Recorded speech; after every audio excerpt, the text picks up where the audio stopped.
just won £20,000 in the GBNews Great British Giveaway. It didn't cost much to enter, but of course if you're not in, you can't win. And here I am, having won £20,000, and that's tax-free, so I'm rather pleased I did it. For another chance to win £30,000 in tax-free cash, text CASH to 63232. Text costs £2 plus one standard network rate message. You can enter online at gbnews.com/win. Entries cost £2. Or post your name and number to GB07 PO Box 8690 Derby DE1 9TT. UK only. Entrance must be 18 or over. Lines close at 5 p.m. on the 30th of August. Please check the closing time if listening or watching on demand. Good luck. Join me, Camilla Tominey, for a frank and honest discussion with those in power that cuts through the spin and gets to the heart of the issues shaping our nation. You haven't confirmed that you want to stand as leader, but you haven't ruled it out either. This report basically says that he's not fit to stand trial. Is he indecisive? Incompetent? I deliver the dose of reality Westminster needs. That's the Camilla Tominey Show at 9:30 every Sunday on GB News. The People's Channel, Britain's news channel. Hi there, I'm Michelle Dewberry and I'm going to take a second to tell you all about my show, Dubes & Co. We start off with the issues of the day. We then bring in both sides of the arguments. We get rid of the disrespect. And then you throw me into the mix. And trust me, I'll tell it exactly how it is. And then, of course, the magic ingredient, you at home. We mix it all together and what have we got, in my opinion, the best debate show in town. Monday to Friday, 6 till 7 on GB News, Britain's news channel. Are the newspapers getting you down? My wife didn't divorce me that month. Struggling to separate the wheat from the chaff? I know that it's a bit of a circus at the best of times. Well, don't worry, Headliners has got you covered. We'll take the burden of reading the day's news, and if we get depressed, who cares? It's an occupational hazard, frankly. That's Headliners on GB News from 11 p.m. till midnight, and the following morning, 5 till 6 a.m. on GB News, the comedy channel. Nah, just kidding. Britain's news channel. I'm Patrick Christie's. Every weeknight from 9, I bring you 2 hours of unmissable, explosive debate and headline-grabbing interviews. What impact has that had? We got death threats and the bomb threat and so on. As time passes, she could have said Stump. You made my argument for me. My guest and I tackle the issues that really matter with a sharp take on every story. Went everywhere. Something practical could be done. Or I can become something different. Patrick Christie's tonight from 9 p.m. only on GB News, Britain's news channel.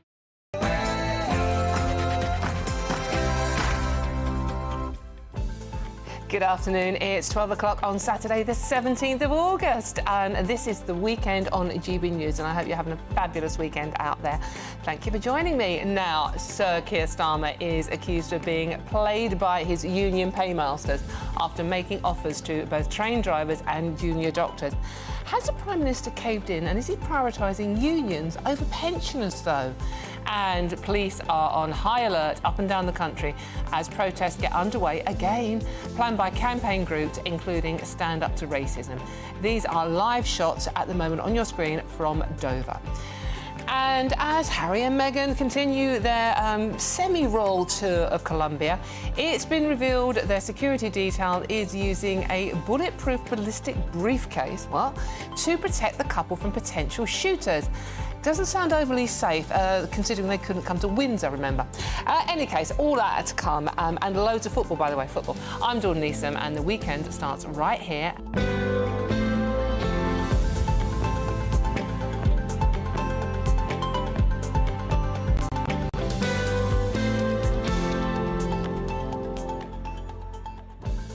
But funny enough, this weekend and this show isn't all about what I think, it's about what you think. You're the important ones here.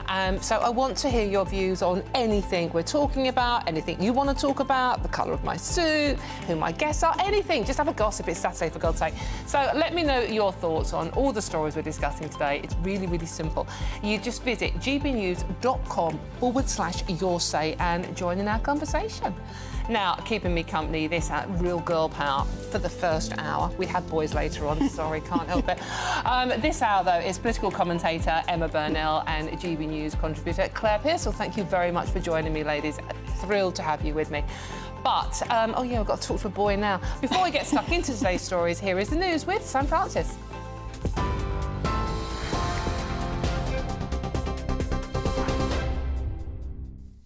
Dawn, thank you very much and good afternoon to you. 2 minutes past 12. Well, the top story this afternoon. We have heard today that reports of former newsreader Hugh Edwards that he is now accused of sexually assaulting a 27-year-old man in a West End club. That's after sending explicit text messages. That, of course, follows earlier revelations that the 62-year-old admitted receiving child sex images and videos.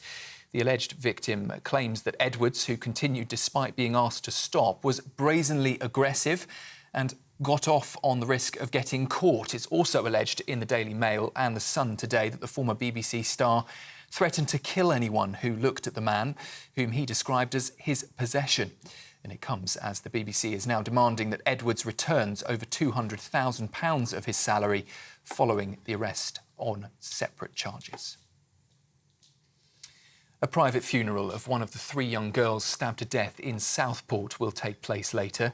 6-year-old BB King was attacked during a dance class at the end of last month, and those killings sparked anti-immigration and counter-protests across the UK, in part because of misinformation about the suspect. The man behind what turned into one of those violent protests has apologised to those who were trapped inside a mosque in Hull. Stones were thrown at the building when disorder broke out there. John Francis insists he only ever planned a peaceful vigil to remember the 3 girls who were killed in Southport. He also denies being far-right, but admits that describing migrants as an influx of illegal invaders on Facebook was, he says, not the best choice of words. Police across the country are on high alert today as protesters and counter-protests take place nationwide. In Dover, a march is set for just after 11 o'clock this morning. That is now underway. Anti-immigration protests, though, were cancelled. Protesters also gathering in Birmingham, with the group Stand Up to Racism taking to the streets there. It follows the arrest of 460 people so far linked to recent violent disorder, with hundreds now facing court. A teenage boy is still being held by Irish police after a chaplain was repeatedly stabbed outside an army barracks. A potential terrorist link to that attack is now being looked into. Father Paul Murphy has been treated for serious but non-life-threatening injuries. Taylor Swift passes, football tickets and £16,000 worth of clothes have all been declared in Sir Keir Starmer's register of financial interests. It's emerged, though, he's no longer writing a book. Meanwhile, Rishi Sunak has spent £47,000 reportedly on helicopter journeys paid for by donors. And Nigel Farage is the highest earning MP, with his income boosted from his role as a TV presenter. There's growing concern over a surge in teenagers claiming disability benefits. Researchers from the Resolution Foundation found more than 680,000 young people are now claiming support. That's nearly double the number in 2013. The report shows 4 in 5 children on the benefit have learning difficulties, behavioural disorders or ADHD, meaning experts are now calling on the government to address the root causes behind those rising rates. Anyone travelling to an African country affected by a new strain of Mpox is being urged to get vaccinated. Fresh advice has been issued by the European Centre of Disease Prevention and Control after the virus emerged in the Congo. More than 500 people on the continent have died so far, and Sweden has now also recorded its first case. In the US, the president claims a ceasefire deal between Israel and Hamas is closer than it's ever been. Following negotiations with mediators in Qatar, Joe Biden told reporters there are just a couple of issues still standing in the way of that agreement. I'm optimistic, not far from over. Just a couple more issues, I think we got a shot. And those discussions taking place come as an airstrike has hit Lebanon, killing reportedly 6 people so far. Israel claims it was targeting a Hezbollah weapons centre. And the UK's Foreign Secretary David Lammy is currently in Israel as he continues to push for peace there. I am pleased that the reports out of Qatar suggest that the first day of hostage talks has gone well. And it has been important to listen to ministers here in Israel and hear too from them that they hope that we are on the cusp of a deal. And finally, Chester Zoo has unveiled plans to become net zero by 2030 and says it wants to inspire other businesses to do the same. It's using renewable technology to help protect more than 500 species of animals, and the process involves using special pumps to heat and to cool all of the animal enclosures. Those are the latest GB News headlines for now. I'll be back with you just after 12:30. For the very latest GB News direct to your smartphone, sign up to News Alerts by scanning the QR code or go to gbnews.com/alerts.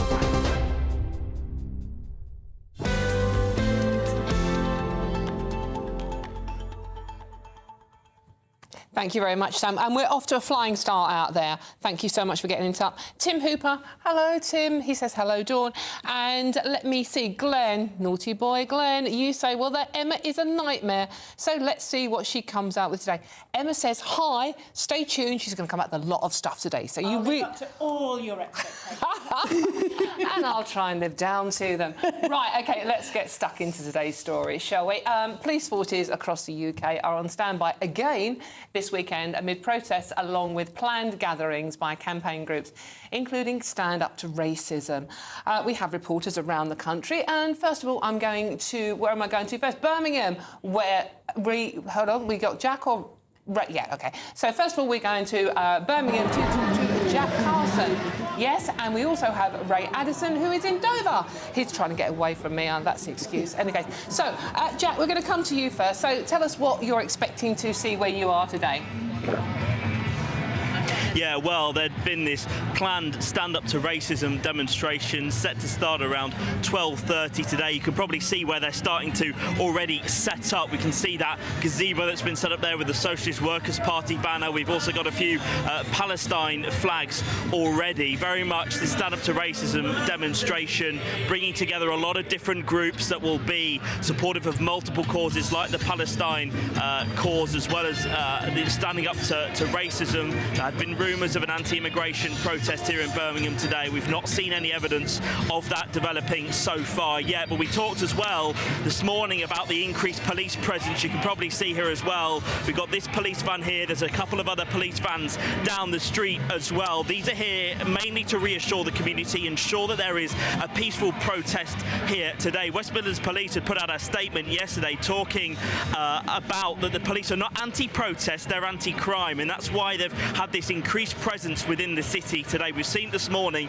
it's developed into bigger numbers as well. They're trying to manage a lot of things. They're managing the protest demonstrations that are here today. There's also football on at West Bromwich Albion as well today, so they're trying to manage the football crowds that are going to be in this city around this time at the same time. But there is hope from the government, at least certainly, that a lot of the protests and the violent disorder that we've seen has been cut because of the deterrent, that fast sentences, that people getting sent on custodial sentences to fines because of their involvement in violent disorder. They're hoping that is acting as a deterrent. We got this data yesterday, 460 people already arrested, more arrests to come, and 99 people already sent for sentencing. Almost 70 of those are given custodial sentences. They'll be hoping that acts as a deterrent for any violent disorder today. Jack, thank you very much. That's Jack Carson, who will be staying with us throughout the show, which will be interesting to see what happens when the football supporters arrive in town as well. So now let's pop down to Dover, where they've dispatched Ray Addison. Ray, good to see you. So far away, but we'll live. What's happening where you are now, apart from the idiot in the background? Well, the protest that was taking place in Market Square, which is the centre of town here in Dover, has actually officially finished because there was a council music event taking place from midday. So the older members of the protest, was about sort of, I don't know, 60, 70 people down there at best.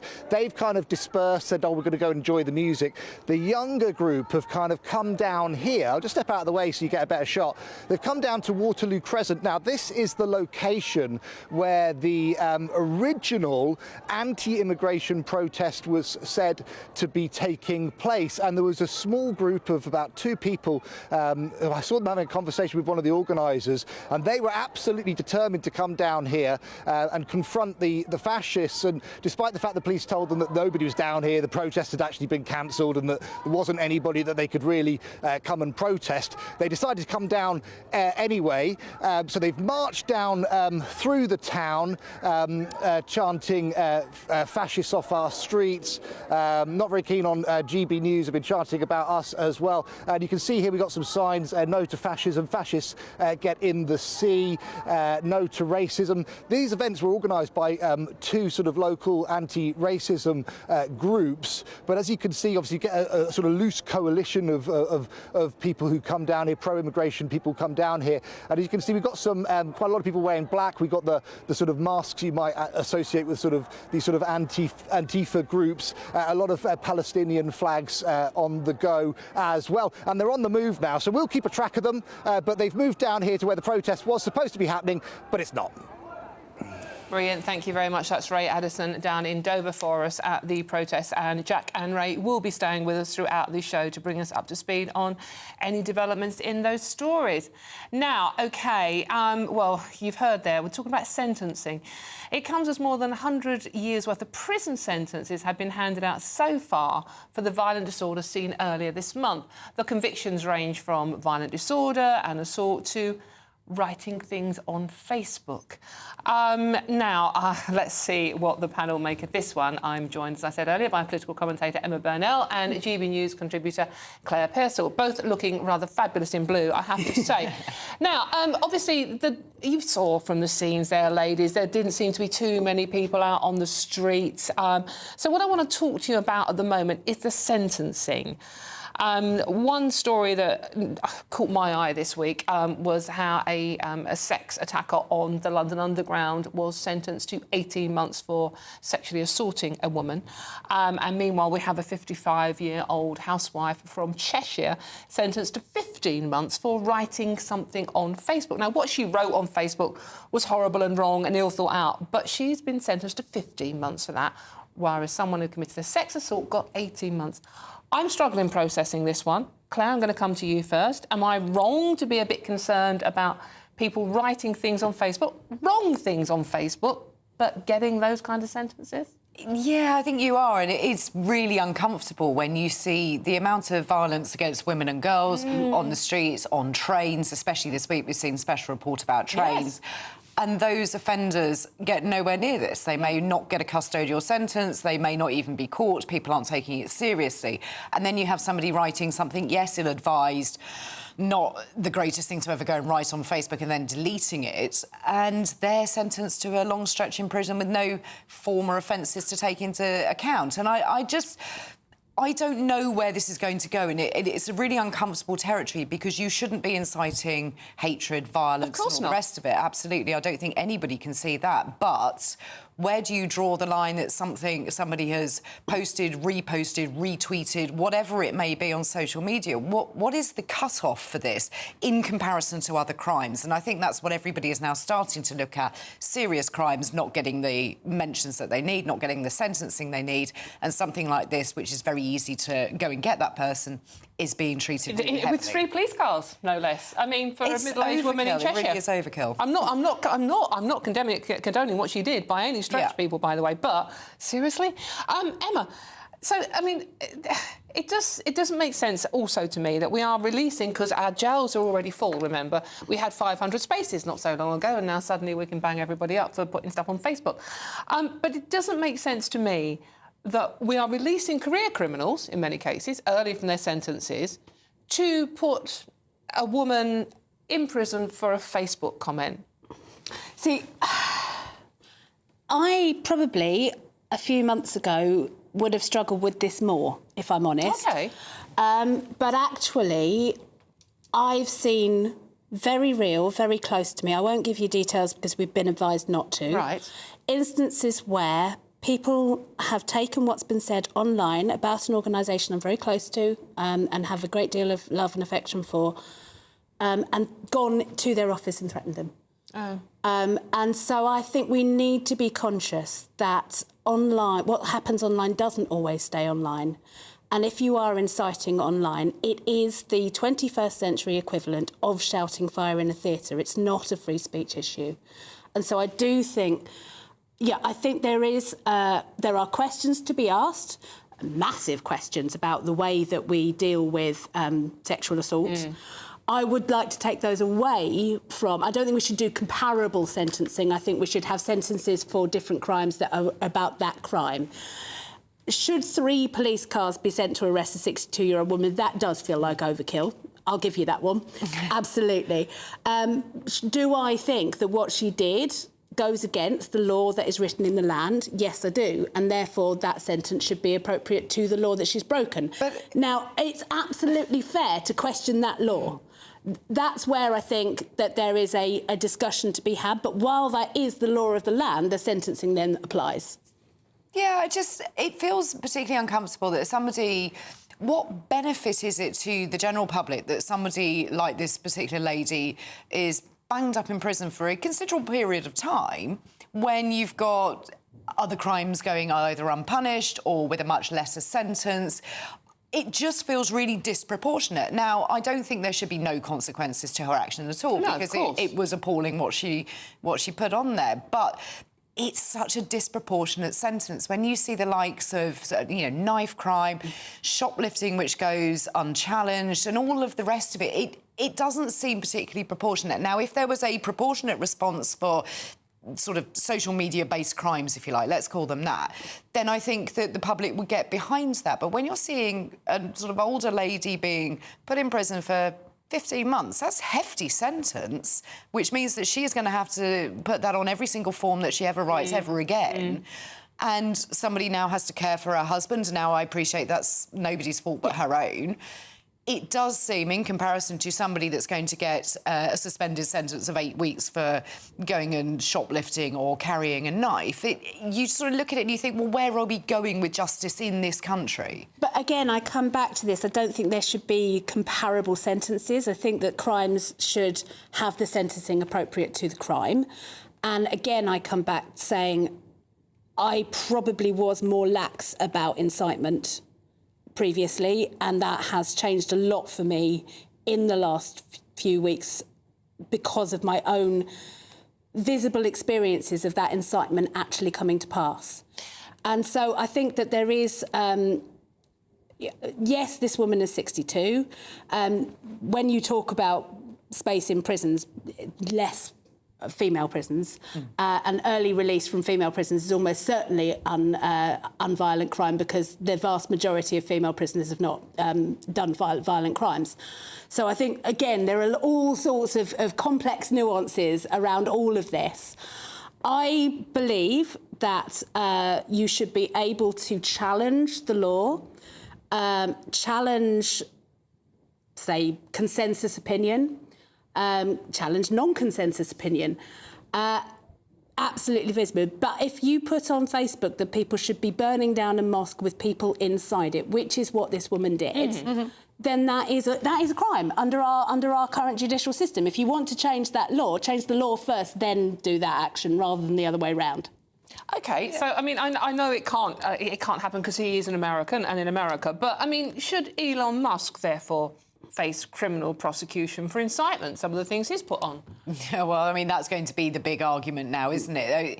It's interesting that Elon Musk is being held up to be committing very different crimes and cyberbullying, but everybody on their form seems to put Twitter or X as the respondent on this. And you just sort of think, OK, but that's a platform.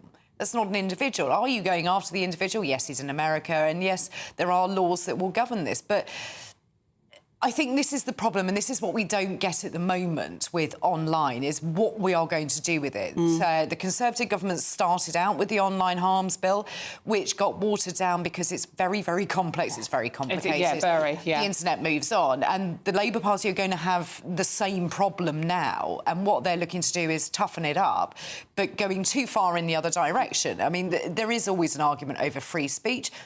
it doesn't mean that it's free from consequence, and I think people have to learn that. And you should be able to challenge ideas online. You should be able to have that conversation, but not breach over into incitement and hatred, because there are laws already that do that. But I think online writing is very, very difficult. Do we go for the platform involved? Do we go for the individuals involved? Who is the one publishing? And I think if we're going to look at it like that, you start to have a different conversation. I couldn't agree more. I mean, this is the problem. This has long been the problem. Social media companies, for as long as they've been around, which is not as long as it might feel at times in the vast swathe of history, have always claimed not to be publishers, and that has always been the tension. Are you the publisher? Are you responsible for the content? Just because we're running out of time, what about Elon Musk personally? Ignoring the fact that he owns Twitter/X, the fact that some of the stuff he has put up there personally as Elon Musk, you, under what you've said earlier on, you would have him charged with a criminal offence. I can't remember what his individual tweets were. I don't think he directed anybody to burn down a specific mosque, which is what this offence was about. I do think that he is responsible for incitement of violence. I think his nonsense about the UK being at civil war is... I mean, I think he's been captured by his own platform in many ways and the worst elements of it. And there's a reason there's a big exodus from Twitter at the moment. I'm still on there, but I use it so much less Please than I don't used do to. what celebrities do and announce your departure. Oh, God, no. Can you imagine being that big-headed? Oh, my God. I'm leaving Twitter. I'm leaving forever. It's all over. Get over yourselves. No, I can't bear that. Absolutely not. But I think there is rather than individual stories about whether they're going on there or not, I think there is a move away from using it a lot more than has been. Brilliant. Right, thank you very much, ladies. We are moving on now, but a couple of you have said this about our reports from Ray and Jack. This is from Penny. Hi, Penny. Hi, Dawn. Nice to see token Palestinian flag bearers at the protests. Anti-racist, but clearly not anti-Semitic or anti-homophobic. Lots of you echoing Penny's thoughts on that. Right, in case I have to move on, being nagged. For all the best analysis and opinion on that story and much more, please do go to our website, which is gbnews.com. Doing really well as well. I'm Dawn Neeson. This is GB News. It's the weekend, officially and literally the weekend. Lots more coming up on today's show. I'm asking whether Prime Minister Keir Starmer is prioritising unions over pensioners, and whether he has, as it's been suggested by senior Tories, been played by his union paymasters. All of that and much more to come. This is GB News, Britain's news channel. Don't you dare go too far.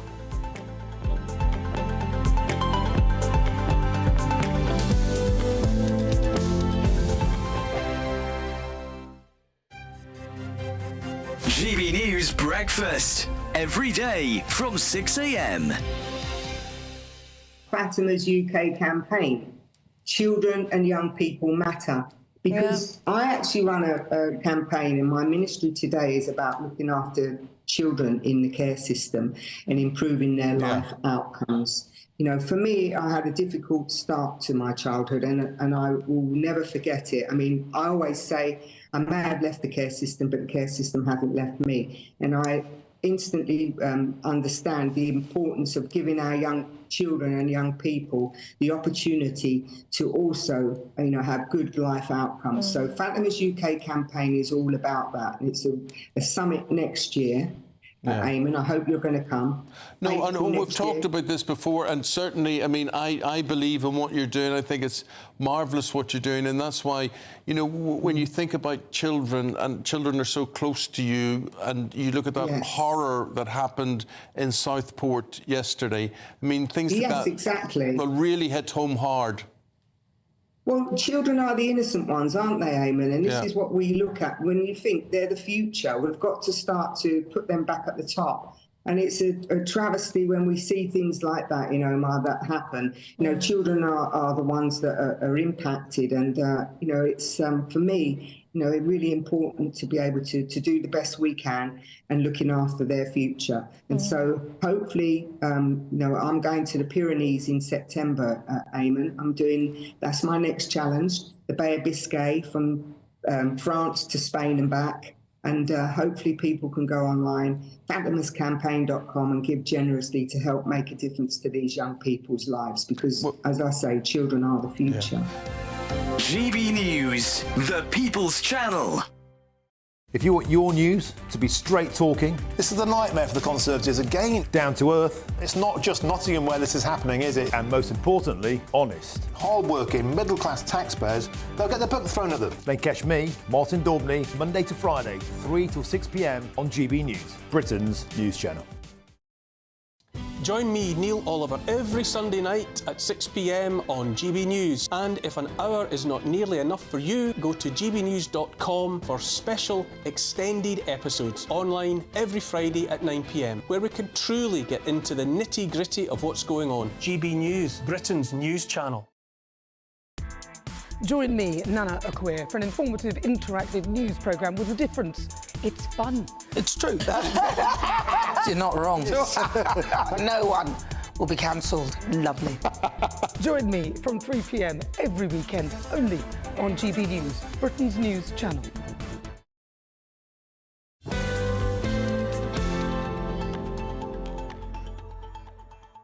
Welcome back to The Weekend with me, Dawn Neeson.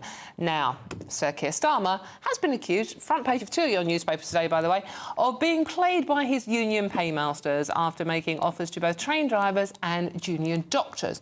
Senior figures within the opposition, they still exist, have said the Prime Minister has lost control and soon all unions would be demanding double-digit pay rises.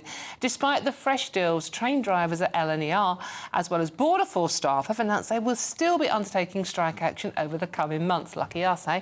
So, has the Prime Minister been played, and will industrial action continue indefinitely? Let's put that to my panel. Political commentator Emma Burnell and GB News contributor Claire Pearson. Claire, I'm actually going to come to you first on this one. You are the Tory, in inverted commas, amongst us today.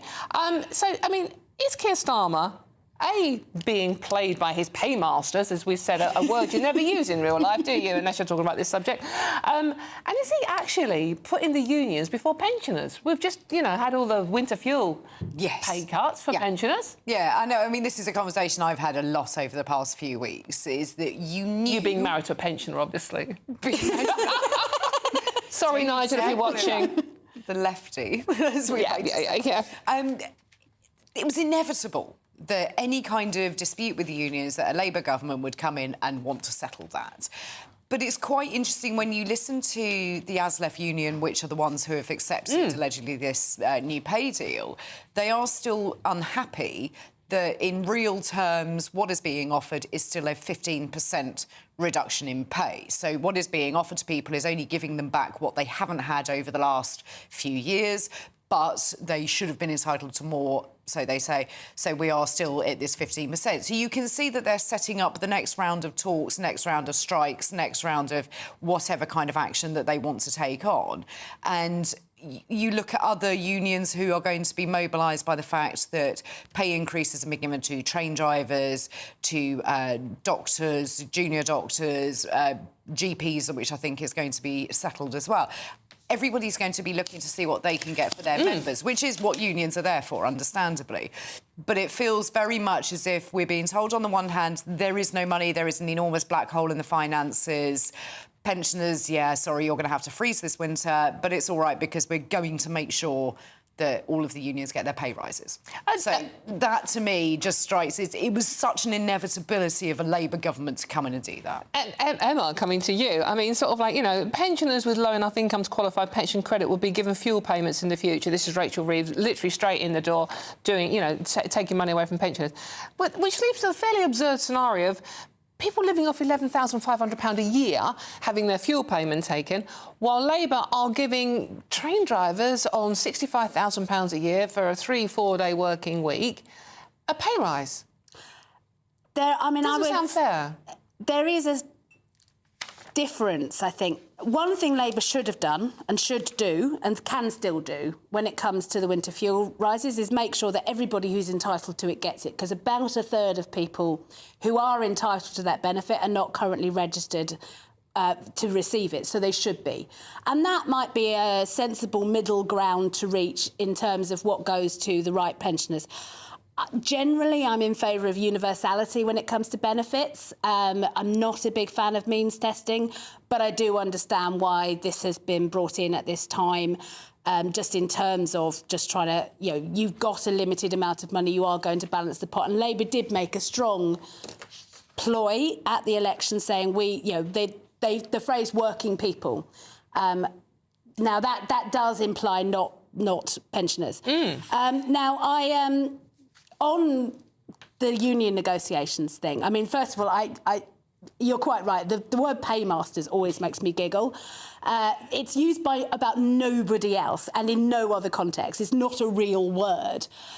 We never talk about the Tory paymasters when you're talking about the 8 or 9 donors they're still heavily reliant on to fund CCHQ. Off you are now.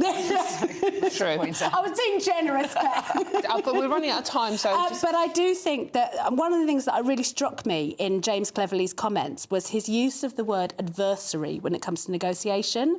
Now, I negotiate a lot. I'm a small business owner. Most of my work comes through contracts. It's all through negotiation. I have never once considered a client as an adversary in those negotiations.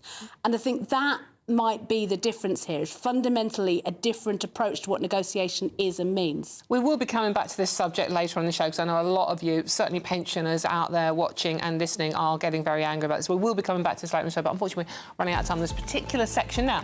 I'm Dawn Neeson, this is GB News. There's loads more coming up on today's show, including, yes, this one doesn't go either. Algerian boxer Imani Khalif has brought a cyberbullying lawsuit against Elon Musk and J.K. Rowling. If she wins, they could be jailed for 5 years. More of that and much more coming up after the headlines with Sam Francis.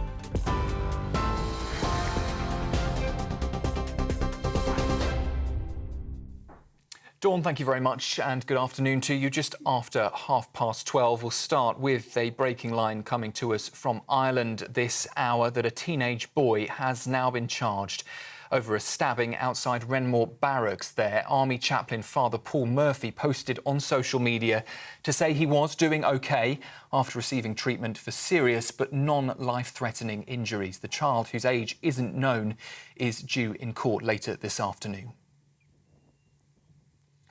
It's reported the former newsreader Hugh Edwards is now accused of sexually assaulting a 27-year-old man in a West End club. The alleged victim claims Edwards, who continued despite being asked to stop, was brazenly aggressive and got off on the risk of getting caught. It's also alleged in the Daily Mail and the Sun newspaper. The former BBC star threatened to kill anyone who looked at the man, whom Edwards described as his possession. President Biden has admitted he is optimistic that a ceasefire deal between Hamas and Israel could be in sight. Tensions, though, are still high in the Middle East, with an airstrike today hitting Lebanon, killing at least 10 people. Israel claims it was targeting a Hezbollah weapons centre there. Meanwhile, Russia's claiming Ukraine used Western rockets to destroy a key bridge in the Kursk region as Kyiv's forces continue to make advances in Russian territory. President Volodymyr Zelensky says Ukraine's inflicting maximum damage on Moscow's forces there. However, towns in Donetsk are still facing what he's described as the most intense Russian assaults. And people travelling to parts of Africa are being urged to get the Mpox vaccine, but medical experts here warn it's quite likely there are already cases in the UK. The new, more transmissible strains caused hundreds of deaths so far on the African continent.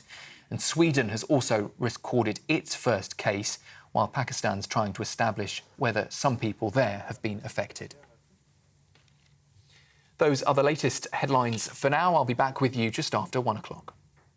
For the very latest GB News direct to your smartphone, sign up to News Alerts by scanning the QR code or go to gbnews.com/alerts.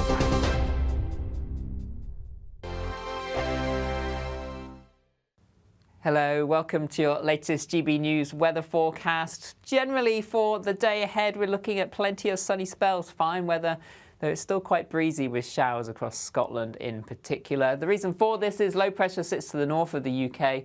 The Azores high just extends a ridge of high pressure across central southern areas, keeping it largely settled through much of the weekend. For Saturday afternoon, quite a bit of cloud across the UK, particularly across the north and the west. We could see some showers for Northern Ireland, Northern England, into parts of Scotland too. But there will be sunny spells in between. Further south, we'll generally see the sunniest skies across southeast England. And here, temperatures reaching around 24, possibly 25 Celsius. High teens to low 20s under the cloud across the rest of the UK. Quite breezy conditions across Scotland will make it feel quite chilly. For the evening time, a few showers perhaps for Wales and the West Country, but plenty of hazy sunshine, temperatures in the low 20s.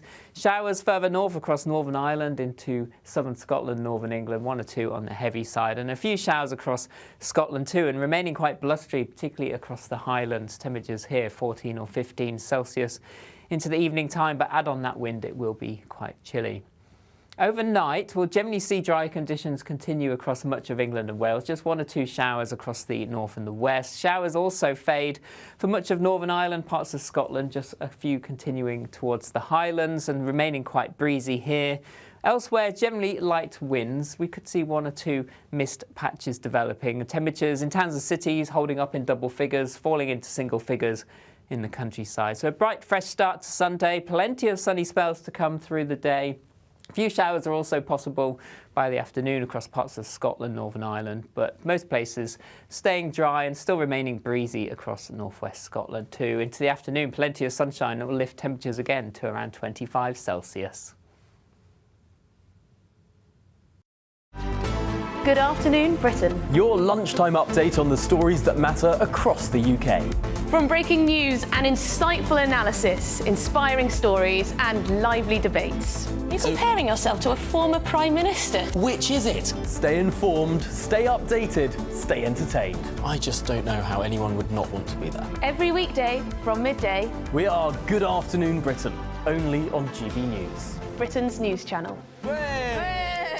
Join me, Camilla Tominey, for a frank and honest discussion with those in power that cuts through the spin and gets to the heart of the issues shaping our nation. You haven't confirmed that you want to stand as leader, but you haven't ruled it out either. This report basically says that he's not fit to stand trial. Is he indecisive? Incompetent? I deliver the dose of reality Westminster needs. That's the Camilla Tominey Show at 9:30 every Sunday on GB News, the People's Channel, Britain's news channel.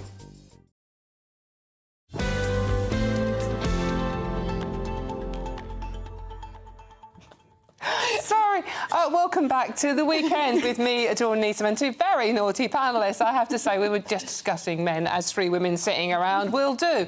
And, boys, it wasn't that flattering. Any case, right, Elon Musk and JK Rowling could face 5-year prison terms and fines of £200,000 if Paris 2024 Olympics boxer Imani Khalif wins her criminal cyberbullying lawsuit against them. Khalif, who won gold at the Games, included Musk and Rowling among high-profile figures criticising her participation.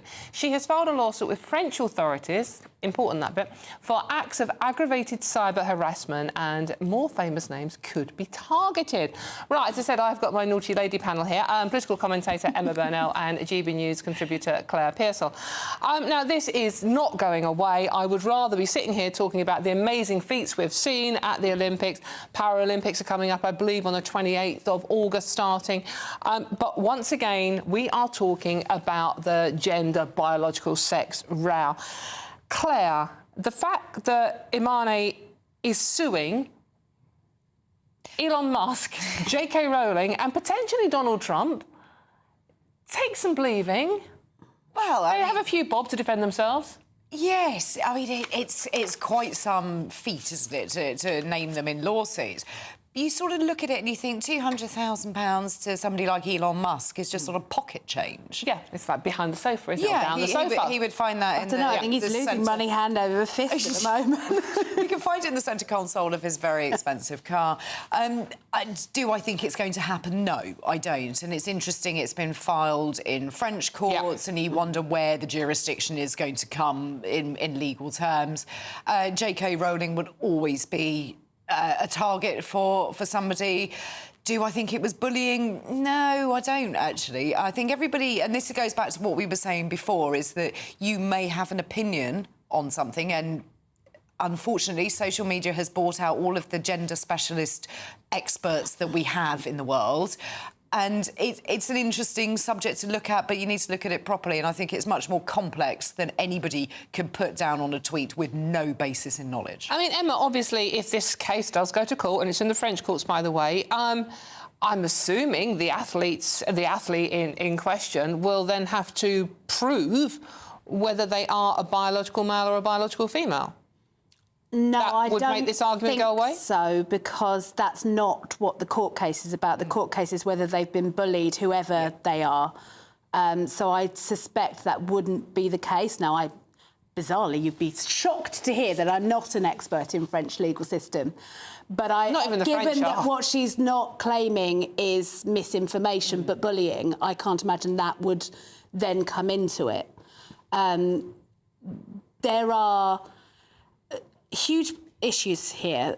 It got massively conflated with the completely separate issue around trans women participating in female sport. This is actually separate. To be fair to J.K. Rowling, she didn't mention trans women at all in any of the things she said. Absolutely. Separately, there is a much more complex issue around people who are born with, I think it's disorder of sexual development, which is what is being discussed here. I don't know the details. There are questions around the International Boxing Federation, who said that Imani Khalif failed what they call a gender test, which drives me nuts because gender is a social construct, sex is the biological test. You cannot give someone a cheek swab for gender. But that they were then seen by that organisation to have been disqualified over that biology. It is incredibly painful, I imagine, for this individual who almost certainly, from what we understand about the condition that's being discussed, grew up as a girl and then when they hit puberty, found that there were differences. They live as a woman now, girl then, and have maintained that throughout their life. And the pain that must have caused them then and now to have that constantly questioned in such a public arena. I think there are questions to be asked about the duty of care of the boxing authorities putting forward a woman who these questions would be asked about. There are, again, because it is alleged, I don't know the details, that Khalif went through male puberty. The biological changes that happen in male puberty, far beyond, everyone just goes back to testosterone, but it's more than testosterone, would make them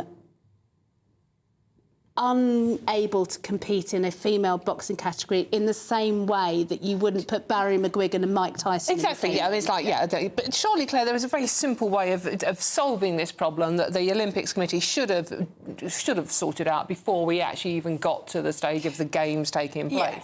Yeah, I mean, and that's right, and Emma's right, the Boxing Federation, whichever particular body that it was, which has now been discredited, which is quite interesting, that's been discredited. The IOC had a set of rules for the Tokyo Olympics, which are the same ones that they have used for the Paris Olympics, and they said that they couldn't change anything halfway through, so even if new evidence came to light, there wasn't anything they can do about it. So I think that there are real questions for the IOC going forward. The IBA is the disputed... Yeah, the IBA is a disputed, disgraced one. But I think the IOC need to look at their rulings on this issue in sports across the Olympics as a whole. Which we were running out of time, I just want to very, very quickly mention. We've got the Paralympics coming up, I said, on the 28th of August, and there is a visually impaired Italian sprinter called Valentina Pretillo, who is the first ever transgender Paralympian. She's running in the women's races. Just very quickly, what do you make to that?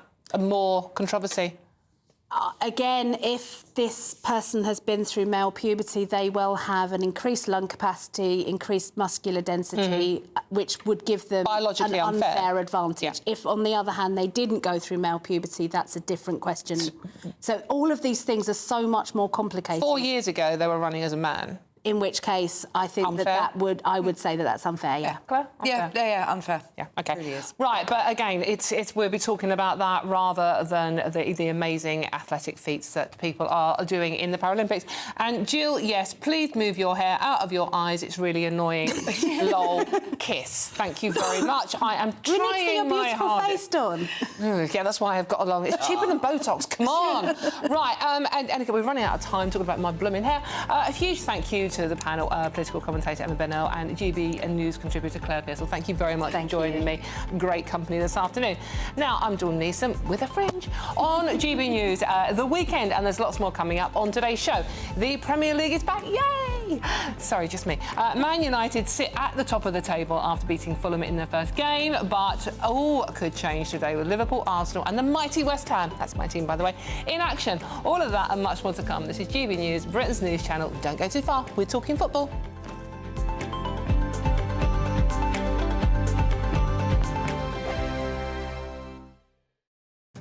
I'm Michelle Dewberry and this is GB News, Britain's news channel. GB News Breakfast, every day from 6 a.m. Well, we're joined this morning by the broadcaster Paula London, who thinks we shouldn't allow flexible working, and the founder of Real Mums Club, Chrissy Powell, who thinks that it is an absolutely brilliant idea. Let's start with you, Chrissy, because nobody is suggesting for a minute, are they, that being a parent isn't a job? Parenting a job itself, but I think flexible working, where it really comes into play, is it provides a gateway for those parents that currently cannot work. It provides them a gateway into the working world. I think it's a fantastic idea, and I think every single employer should look into that as an option. It's a fantastic idea, Chrissy, unless you're an employer. I would have thought you can't get people through sickness, through holiday, through when they want to work and when they don't want to work. Why even bother thinking about working? Why not just get paid for sitting at home doing nothing? Because flexibility isn't just about term time only contracts. I myself, as a working mum, having a flexible employer, it means that I can still continue my work duties when children are ill. Recently, my daughter had a huge allergic reaction. It resulted into an A&E trip. If that wasn't a flexible employee, it would mean I'd have to have time off. Whether that's paid or unpaid, it can be detrimental to the employer and the employee. So by allowing me to work from home and offering more flexibility, employers offer different time scales. So it doesn't always mean that you have to work a 9 to 5 anymore. It might mean that you're best suited to work later on in the evening and pick up your work that way. I just think it's fantastic. GB News, the People's Channel. Welcome to State of the Nation, daily plunge into the stories shaping our country. I'm Jacob Rees-Mogg, and Monday to Thursday we bring you the insights, the facts, the truth about how our country is being governed. Because what happens in Downing Street matters down your street. Tune in to State of the Nation every Monday to Thursday, 8 to 9 o'clock. Only on GB News, the People's Channel, Britain's news channel. I'm Patrick Christie's. Every weeknight from 9, I bring you 2 hours of unmissable, explosive debate and headline-grabbing interviews. What impact has that had? We got death threats and the bomb threat and so on. As time passes, she could have saved Storm. You made my argument for me. My guests and I tackle the issues that really matter with a sharp take on every story. Went everywhere. Something practical could be done. Or I can become something different. Patrick Christie's tonight from 9 p.m. only on GB News, Britain's news channel.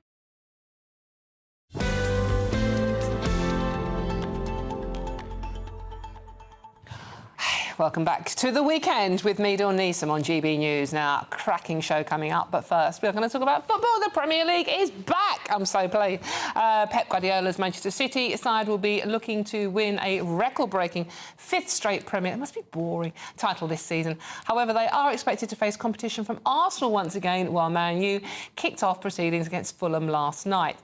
Sports broadcaster Supremo, I prefer, actually suits you more. Aidan McGee joins me now to talk all things spherical objects, because we talked about football, other sports don't count today. Premier League has kicked off with the game last night. I'm going to say this straight away, right, before you start talking about the actual logistics of the football. I was watching it with a group of mates. men, and to a man, when the players took the knee last night, they groaned. There was some choice language as well, but they groaned. Aidan, why are we still having players taking the knee? Well, we did see an announcement from the Premier League, I think it was at the start of last season, that they would see it at certain points in the season. So they're not really going against protocol, but, you know, as you say, it's so 2020, isn't it? I mean, I was at my previous employees when the Premier League decided that they would do this, and they literally decided overnight. There was no understanding of who Black Lives Matter were, and they tried to distance themselves after a while when they realised they were quite a toxic group. Yeah. And they tried to distance themselves and try to say, well, actually, we're not really backing the organisation. It's just a general kind of movement, when really there was no separation between the two. No. And the fans didn't like it when we came back after the lockdown, and we had fans back in the stadium. Surprise, surprise, they were booed. Because fans don't like to be called racist on their match days, and that's effectively what they were saying that they were. Yeah. And the fans, particularly at Millwall and West Ham, other grounds like that, they decided they were going to take umbrage to it. They don't want to see politics in their football, and rightly so. And so what we've seen since there's a general recoil. Lots of black players as well have said, look, this doesn't belong. It was in the football. black players speaking. Get it out. Les Ferdinand was one of them. Lyle Taylor, the former Charlton striker, was one of the ones at the time who said this is ridiculous. Yeah. And so we've seen a gentle recoiling away from it, but I just don't think they want to get rid of it completely, because the Premier League will be open to accusations of racism. They have their sponsors to consider as well. And I think that's the only reason it really exists, because I don't see what purpose it's serving right now. Football is already very, very inclusive. It's a dynamic sport. It has a variety of different nationalities, creeds, colours, religions, ethnicities on the pitch, and has done for a number of years. I don't really see that's a way to express it. No. Meanwhile, the FA, by the way, are all mostly hideously white. Yeah, exactly. And it was ever thus. Yeah, exactly. Right, OK, so that's the politics out of the way. But it does annoy you. Does it annoy you? I mean, let me know. But what about the actual sport, the game? So what do you want to concentrate on, really? Yeah, United were OK last night. They were first out of the blocks against Fulham. Yeah, it was a little bit dull. Fulham had the key moments in the second half. There's no question about that. They had some chances to really build some moves and play in their players, their strikers, into a one-on-one situation. They didn't take those chances. United, to their credit, fought till the end. They scored with 3 minutes to go. Their new signing, Joshua Zirkzee, getting off the mark there. He came on with half an hour to go, and he finished well. It was a nice deft touch into the corner past Bernd Leno. And while they weren't necessarily convincing, a win is a win. Well, exactly that. I mean, it doesn't make the most exciting football. So what games have we got going on at the weekend that are going to be the biggest, the ones that you actually need to be involved with? I like the look of Ipswich v Liverpool. That's underway at 12:30, so it should have kicked off by now. The first time Ipswich have seen Premier League football in 22 years. I covered them last time in the Premier League. They're a great club to cover. They had brilliant food in the press box for one, so I kept wanting to go there, even though the train via Liverpool Street. Well, by the way. Oh, it is. I mean, there's quite a few West Ham fans up there, that neck of the woods, aren't they? So they're back in the division. Liverpool, the visitors today. We heard from the former Ipswich captain Luke Chambers this morning. He said he still lives in Suffolk. He retired there after he's finished playing football, and it's a massive event in Suffolk as a whole today, not just in Ipswich. So it's great for them to have the top flight football back. They've rather been eclipsed by Norwich in the last sort of 15, 20 years in terms of time spent in the Premier League. We've got Arsenal kicking off as well against Wolverhampton Wanderers, and they could do with being out of the blocks quickly as well. Brilliant. Thank you very much, Aidan McGee. All the football there for you. We've got lots more coming up, including a racism row with Reginald D. Hunter. But first, the important stuff is the weather, and here it is for you. A brighter outlook with Box Solar, sponsors of weather on GB News. Hello and welcome to your latest GB News weather update from the Met Office. Sunny spells and fine weather continuing through this afternoon, but there will be some showers and it will be particularly breezy across the northwest of Scotland. And that's due to this area of low pressure and this squeeze of isobars giving particularly windy and gusty conditions, but further south it's a much quieter picture through the rest of Saturday. So for the southeast, plenty of hazy sunshine around, a couple of showers across western parts, and particularly across northwest Scotland there will be showers continuing to feed through as well. Breezy here too with that wind, and over hills it's going to be feeling quite cool. But generally it's going to be a largely dry night, fairly fresh, temperatures into the low double figures and maybe into the single figures in a few rural spots as well. So to start the day on Sunday, lots of dry weather around. But further north, there still will be showers feeding in. The far northeast of Scotland may see some brighter skies to start off with, but we are going to hold on to these showers moving in from the west. Further south, western parts again seeing some early morning showers, but further east again more in the way of sunshine. Wales, there'll be a couple of showers over the hills, and most of the southeast will be seeing a bright start to the day on Sunday. There will be some clouds continuing to bubble up through the day, but we do see those conditions beginning to settle down. Any of these showers starting to melt away across the southwest and through Wales, and any showers by the afternoon really being restricted to the far north of England and parts of Scotland. And even here, there'll be a little bit fewer and further between than we've seen through today. Still breezy though, and not feeling particularly warm, with temperatures at best into the mid-teens across Scotland, but warmer further south and feeling quite pleasant in that sunshine if we get to 25 degrees. Elsewhere, through the rest of Sunday, a largely fine and dry night. Most places staying dry, just a couple of showers still feeding into the far northwest. It's all changed though into the start of next week. Rain arriving from the west on Monday and staying unsettled as we head through the early part of next week. That's all from me. Bye-bye. Looks like things are heating up. Boxed boilers, sponsors of weather on GB News.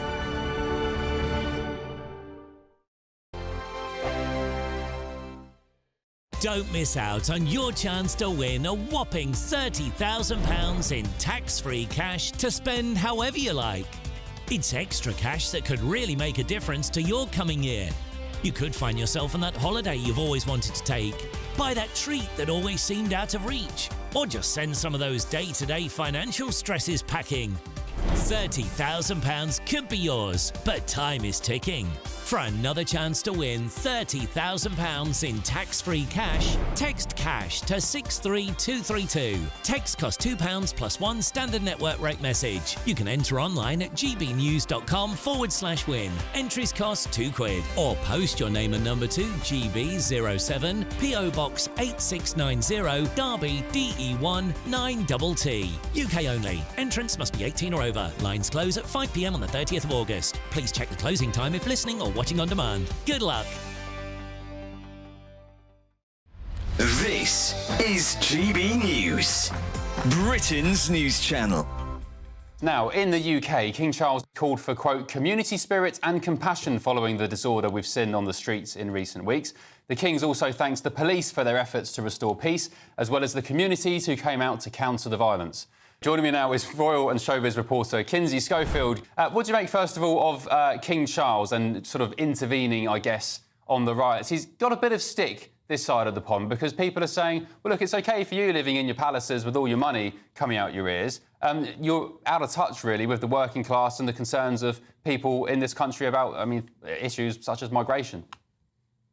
Yeah, I mean, I think in today's polarizing society in both of our countries, being a good leader while trying to avoid politics can feel like navigating a minefield. The King is being very careful and strategic in his reaction. He's emphasizing shared goals, focusing on the common objectives and mission of the community.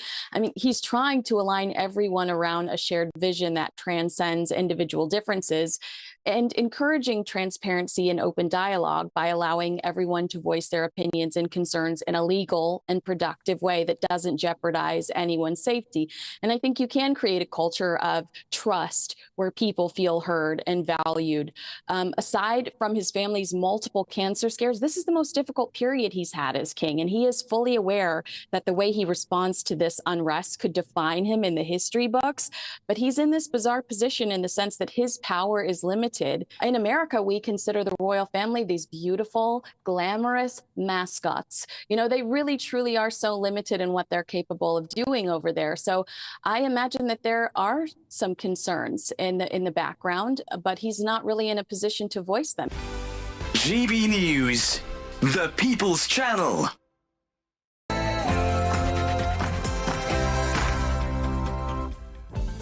Good afternoon. It's 1 o'clock on Saturday, the 17th of August, and this is the weekend, literally, on GB News. Hope you're having a good one out there. Now, Sir Keir Starmer is accused of being played by his union paymasters after making offers to both train drivers and junior doctors. But has the Prime Minister caved in, and is he prioritising those unions over pensioners? And a theatre has cancelled an upcoming performance by comedian Reginald D. Hunter after reports that Israeli audience members were heckled during his Edinburgh Fringe performance. We'll have the latest on that story. And as Harry and Meghan continue their so-called royal inverted commas tour of Colombia, it's been revealed their security detail is using a bulletproof ballistic briefcase to protect the couple from potential shooters. That doesn't sound very safe over there, does it? I'm Dawn Neeson, and this is The Weekend.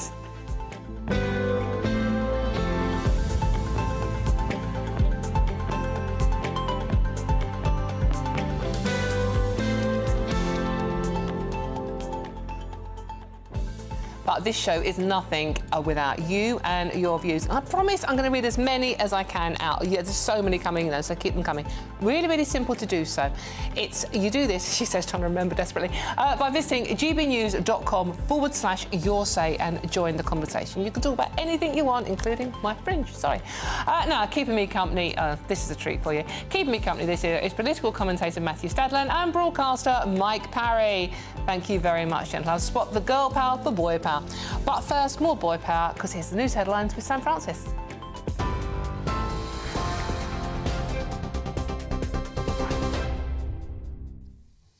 Dawn, thank you very much, and good afternoon to you. Just coming up to 2 minutes past 1, and the top story this lunchtime. Former newsreader Hugh Edwards is now reportedly accused of sexually assaulting a 27-year-old man in a West End club after sending explicit text messages. It follows earlier revelations that the 62-year-old admitted receiving child sex images and videos. The alleged victim of the latest claims suggests that Edwards, who continued despite being asked to stop, was brazenly aggressive and got off on the risk of getting caught. It's also alleged today in the Daily Mail and the Sun newspaper that the former BBC star threatened to kill anyone who looked at the man, whom he described as his possession. It comes as the BBC is now demanding Edwards returns over £200,000 of his salary following other charges. In Ireland, a teenage boy has now been charged over a stabbing outside Renmore Barracks. Army chaplain Father Paul Murphy posted on social media to say he was doing OK after receiving treatment for serious but non-life-threatening injuries. The child, whose age isn't known, is due in court later today. And just a breaking line to bring you from Scotland. A member of the SNP has, we understand, been kicked out of the party for comments about the Hamas-Israel war that have been described today as utterly abhorrent. John Mason's been accused of flippantly dismissing the deaths of more than 40,000 Palestinians. And party officials, we understand, will now meet to discuss a fixed time period of that suspension from the party. So that news just coming to us from Scotland. Meanwhile, another breaking line from Greater Manchester Police. They have now launched a murder investigation after a man in Wigan became trapped in a burning building. He has now died in hospital. Officers were called to the fire on Dumbarton Green in Wigan earlier on Wednesday morning this week. That is now being treated as a suspected arson attack. In other news today, a private funeral for one of the 3 young girls stabbed to death in Southport is taking place today. 6-year-old BB King was attacked during a dance class at the end of last month, and those killings sparked anti-immigration and counter-protests across the UK, in part because of misinformation about the suspect of those attacks. Well, the man behind what turned out to be one of the violent protests has apologised to those who were trapped inside a mosque in Hull. Stones were thrown at the building when the disorder broke out there. John Francis insists he only ever planned a peaceful vigil to remember the 3 girls who were killed in Southport. He also denies being far-right, but admits that describing migrants as an influx of illegal invaders on Facebook was, he says, not the best choice of words. In the US, the President Joe Biden has claimed a ceasefire deal between Israel and Hamas is closer than it's ever been. Following negotiations with mediators in Qatar, Joe Biden told reporters there are just a couple of issues still standing in the way of an agreement. I'm optimistic, not far from over. Just a couple more issues, I think we got a shot. Well, the discussions are continuing this coming week in Egypt, and they've been taking place as an airstrike hit Lebanon, killing now 10 people, we understand. Israel claims it was targeting a Hezbollah weapons centre. Meanwhile, the Foreign Secretary, David Lammy, is currently in Israel as he continues to push for peace there. I am pleased that the reports out of Qatar suggest that the first day of hostage talks has gone well. And it has been important to listen to ministers here in Israel and hear too from them that they hope that we are on the cusp of a deal. David Lammy there speaking earlier this week. Well, a medicines expert says that we won't know whether there are cases of a new Mpox strain in the UK for a few weeks, but has admitted it is likely. Anyone travelling to an African country where the outbreak of the infectious disease has been declared is being urged to get vaccinated. More than 500 people have died on the continent so far this year. Here in Europe, Sweden has recorded its first case, while Pakistan's also trying to establish whether people there have been affected. And finally, some sport for you. Ipswich manager Kieran McKenna has told his team to stay brave as they are now making their Premier League return against Liverpool. It's been 22 years since the Suffolk club was last in England football's top flight. Those are the latest headlines for now. I'm Sam Francis, back with you for your next update just after 1:30. For the very latest GB News direct to your smartphone, sign up to News Alerts by scanning the QR code or go to gbnews.com/alerts.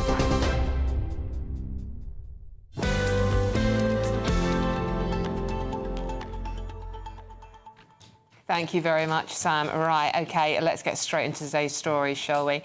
Now, not a lot of love in the room from your comments today about Sir Keir Starmer, which is who we're talking about now. He's been accused of being played by union paymasters after making offers to both train drivers and junior doctors. Senior figures within the opposition, that's the Tories, you might remember them, have said the Prime Minister has lost control and soon all unions would be demanding double-digit rises, despite the fresh deals train drivers at LNER, as well as Border Force staff, and that's they will be undertaking strike action over the coming months. Good luck, everybody out there. So, we're asking, has the Prime Minister been played and will industrial action continue indefinitely? Let me pose that question to my wonderful panel, political commentator Matthew Stadland and broadcaster Mike Parry. Now, front page of two newspapers today, The Express and the Mail, I get, not particularly Labour-leaning, Matthew, but they're saying, you know, Keir Starmer's sold out to the unions and he's putting unions and strikers before pensioners. What do you say to that? I accept, to start with, that there is a risk, and I hope it's a small risk, that this could spiral out of control with a domino effect, and no one wants that. Ultimately, we all want the same thing, I hope, which is a prosperous country where, whether you're a train driver or you're working in the private sector, whatever it is, and of course Labour are renationalising the railways, aren't they, you get a decent wage. Just to give you a very small personal example, I had to do some bits and bobs, relatively low-level work on my car this week. I was expecting a bill of around £500, maybe, which would have been Bentley playing up again, is it? It's a VW Golf. Other models are available. £1,777. There are, I suggest, millions of people in the country who would really struggle to pay that sort of one-off bill. So the cost of living is enormous. And we can all point the finger at train drivers or whoever it is we want to point the finger at and say, well, they're paid pretty well, aren't they? What about us? But people are really, across the board, I think, struggling to make ends meet. Now, the alternative to doing a deal with the train drivers, as Labour seems to have done this week, although I think they've got to still vote on it, and unfortunately there are going to be further strikes later this week. Over the conditions rather than the pay. Yeah, and I accept that this is awkward, to say the least, in terms of headlines for Labour's Transport Secretary. But the alternative to getting your hands dirty and doing a deal is that millions of rail passengers, whether they're commuting to work, whether they're going to birthday parties, funerals, whatever it is, shopping in the centre of towns across the country, they will be negatively impacted, so they will hate it. And also, there's a massive hit to the economy if you allow train strikes to roll on and on and on, as the Conservatives did. Of course, but we now have our doctors, junior doctors, nurses, teachers, civil servants, armed forces, police and prison officers, etc., etc. But the pensioners, Mike... Yeah. Pensioners, if you're on £11,500 a year, which puts you just over the benefits, pension credit... Yeah. You've had your winter fuel payment taken away. I think the Labour government... You're on £11.5 grand. The new Labour government in the first 6 weeks has just acted in such a disgusting manner. What a pernicious way to go about saying... Keir Starmer, when he got in, said, I represent everybody, not just those who voted for us, but those who don't. It's largely believed that those who don't are pensioners. A lot of pensioners don't, because they've seen the problems that former Labour governments have brought to this country. What's the first thing they do? The most nasty and pernicious piece of legislation I can remember in all the years I've been in journalism, take £300 away from those who are most vulnerable in our society. Not most vulnerable. Pensioners who cannot afford to heat their own homes now. It'll either be eating or heating, because they get between £12,000 and £13,000 a year, but we're going to take that off them and give it to train drivers, so train drivers can have £70,000 a year, many of whom work a 4-day week, many of whom don't have to work weekends. What kind of social justice is that, Matt? What kind of social justice to attack pensioners, to threaten their lives because pensioners die of cold, and yet say, oh, because we're Labour... And by the way, the lady who's done all of these deals, Louise Haigh, right, who's the Transport Secretary, she's a former Unite shop steward. Surprise, surprise. That is like taking... I'm sorry, I'm going to finish. That's like taking the former head of a FTSE 100 company, making him business secretary, and then cutting income taxes by 50% to accommodate business. It's a racket what Labour are doing. A racket. Or you could say she's well placed, actually, to do business with these people. Let me just correct you on something important, I think. The Labour government isn't giving money to train drivers. These are, like you, like me, like many of our viewers, hard-working people. So they're getting paid, and they've obviously suffered huge hits in recent years. Like everybody else. So hang on. Like everybody else. True. That is also true. But we need to have a functioning railway system in this country, or our economy collapses. Let me say something else to you, Mike. I actually have an enormous amount of empathy and sympathy for those pensioners who are just above the level, right? And who are going to suffer. I absolutely, of course I do. I can't pretend that this is just a clear-cut one side versus the other side. Why don't you speak up about it? Why don't you say it's disgusting what we're doing to our pensioners? I wouldn't go as far as to say it's disgusting, because a sensible government has to balance different interests. And what I would say to you is I'm surprised, coming from you, as a sort of dyed-in-the-wool, old-school Conservative Tory voter, that you would prioritise what, in your language, would be handouts to pensioners rather than paying hard-working train drivers what they merit. What a load of rubbish, honest to God. It's not a handout to give a pensioner their pension. They've been paying... It's what you would call it. No, it's not, because they've been paying national insurance for the last 50 years. They've paid into the system. Now, the system has gone massively wrong because of the numbers, but when they started paying in, it was a fair deal. You pay your national insurance, we give you a pension for years after you finish multi-millionaire working. Pensioners. So multi-millionaire pensioners should be getting this. How many do you know? How many multi-millionaire pensioners do you know? A few, but not many. Right. But that was used for rhetorical purposes. There are lots of pensioners who are well off, who can afford to pay. There are not lots. It's painful, but they can afford the bills. It's a myth. The people I'm concerned about, and this is why I don't want it just to be a he said, she said thing. The people I'm concerned about, as I say, are the pensioners who are just above the cut-off point. I am concerned about them. And there's millions of them. And they do die of cold in the winter. We know that because the NHS records prove that, OK? You're talking about pensioners who might have bought a house in 1955 for £25,000, which is now worth £1 million or something like that. They only live in the south of England. North of a line that goes through sort of Welwyn Garden City, no pensioner owns a house worth £1 million that they bought 40 years ago. And they are all going to be terribly straightened when the winter cold comes. If you're right, and I think it's disgusting. Hang on, if you're right, and this War on pensioners. This is being set up, isn't it, by the Conservatives, by the opposition, unsurprisingly, as a contest between train drivers and pensioners. If you are right, then what is going to happen to our railways? What is going to happen to our economy? Because if our economy shrinks because people cannot get to work, as is what happens when people can't get trains. They can't fly to work on their imaginary helipads. Then who suffers? Pensioners suffers as well because the pot is smaller. This is basic Conservative economics. I would have thought you would understand. No. What I understand is that unions now know that the opportunity to bully their way to big pay deals is around. Why are you calling it bullying? It's bullying. It's negotiating. Negotiation. No, I'm sorry. It's not. Oh, you think it's negotiation? So ASLEF they didn't get all they want. Hang on. Excuse me. They still got a great deal, and then 24 hours later came back and said, "Oh, by the way, thanks for that, but we're going to have another dispute here at LNER. You know, thanks very much for the money, but now, boom, slap you in the face. We're having another deal." You know full well, Matt. You know because you're into the political reading situation. Unions will now be queuing up to try and get deals to match what the railway drivers have got. And what I said at the very outset was this is, I agree, an unfortunate headline for Labour because this has come immediately after they were heralding this deal. Okay? And I've also accepted that there is a chance, and we all, as I said, because we all have a shared interest in our economy and in the way that we live our lives, including pensioners, we all have to hope that this doesn't spiral out of control. Well, because if it does... You're naive. If it does... We're all in a much greater pickle than we already are. You're naive. And when you said, oh, you know, the working man and all that, 12 billion quid is what the government give to the railway companies. They're subsidised by the taxpayer. So the train drivers are taking taxpayers' money. That's your money and my money and Dawn's money.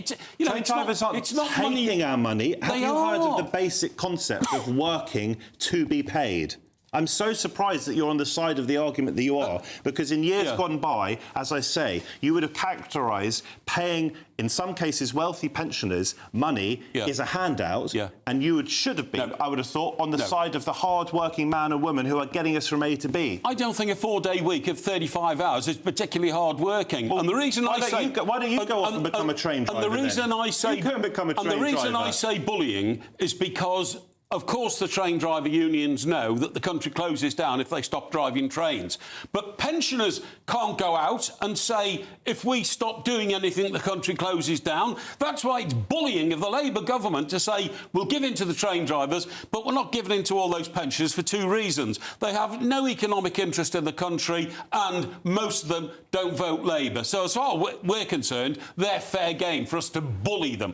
And they are bullying pensioners. It's a horrible thing to see. Old people, they're vulnerable. Bang, give them a smack, says Labour. I think it's disgusting. And a nurse, sorry, Dawn, a nurse earns £35,000 a year, qualified, good pay, good nurse. A train driver is worth twice a nurse. Do you agree with that? No, I don't. Unfortunately, that's all you're going to have time to say.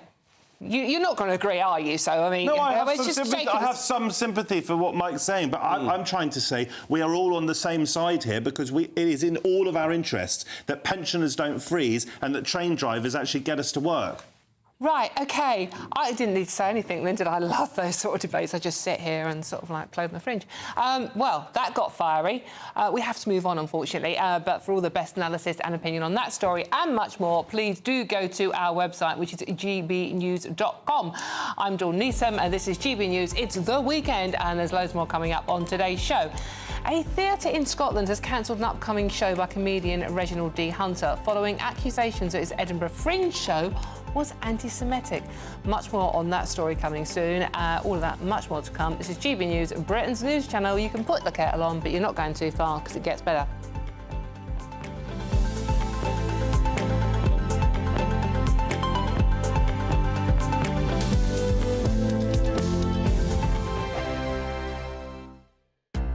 Saturday with Michael Portillo from 11, only on GB News.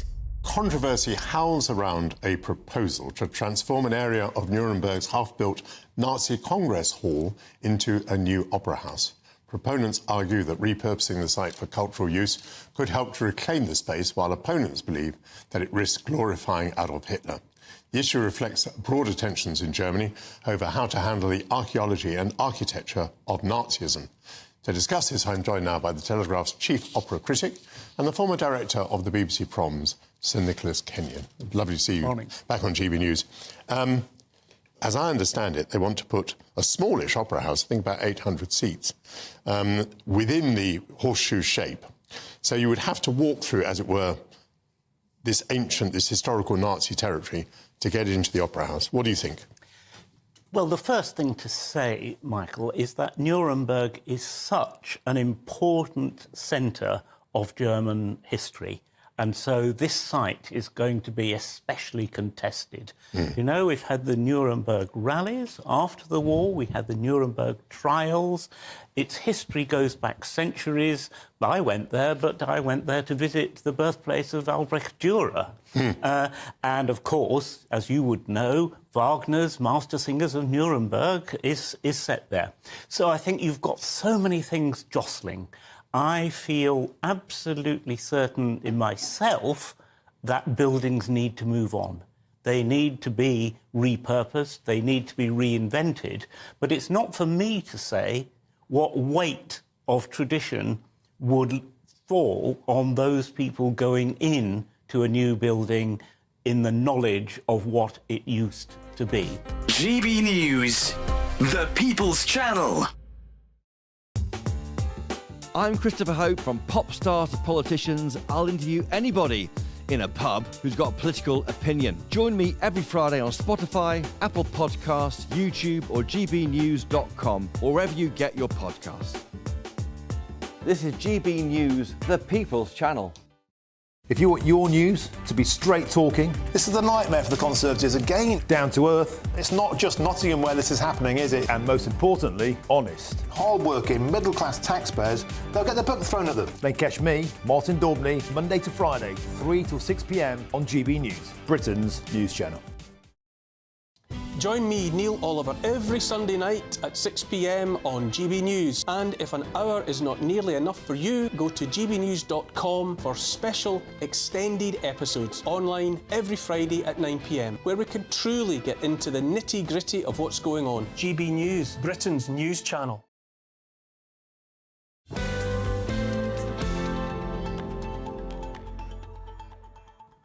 Welcome back to the weekend with me, Dawn Neeson. Hope you've got a cuppa in the go or maybe a beer. It's a Saturday afternoon, why wouldn't you? Now, a theatre has cancelled an upcoming performance by comedian Reginald D. Hunter after reports that Israeli audience members were heckled during his Edinburgh Fringe performance after they objected to one of his jokes. The Eastwood Park Theatre, where Hunter had been booked to perform next month and which is based in East Renfrewshire, home to Scotland's largest Jewish community, cancelled his showing owing to the controversial comments.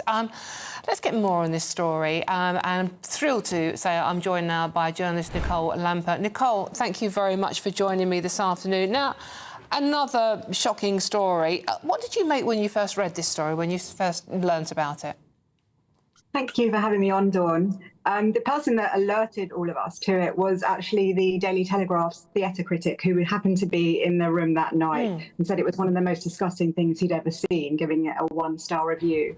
I think the first thing I saw was there was an anti-Israel joke, which the audience members got upset by, which was obviously up to them. But what happened next is what is kind of much more chilling, which is that both Hunter and the audience members started attacking this couple who were British-Israeli, telling them to go, calling them baby killers, genociders.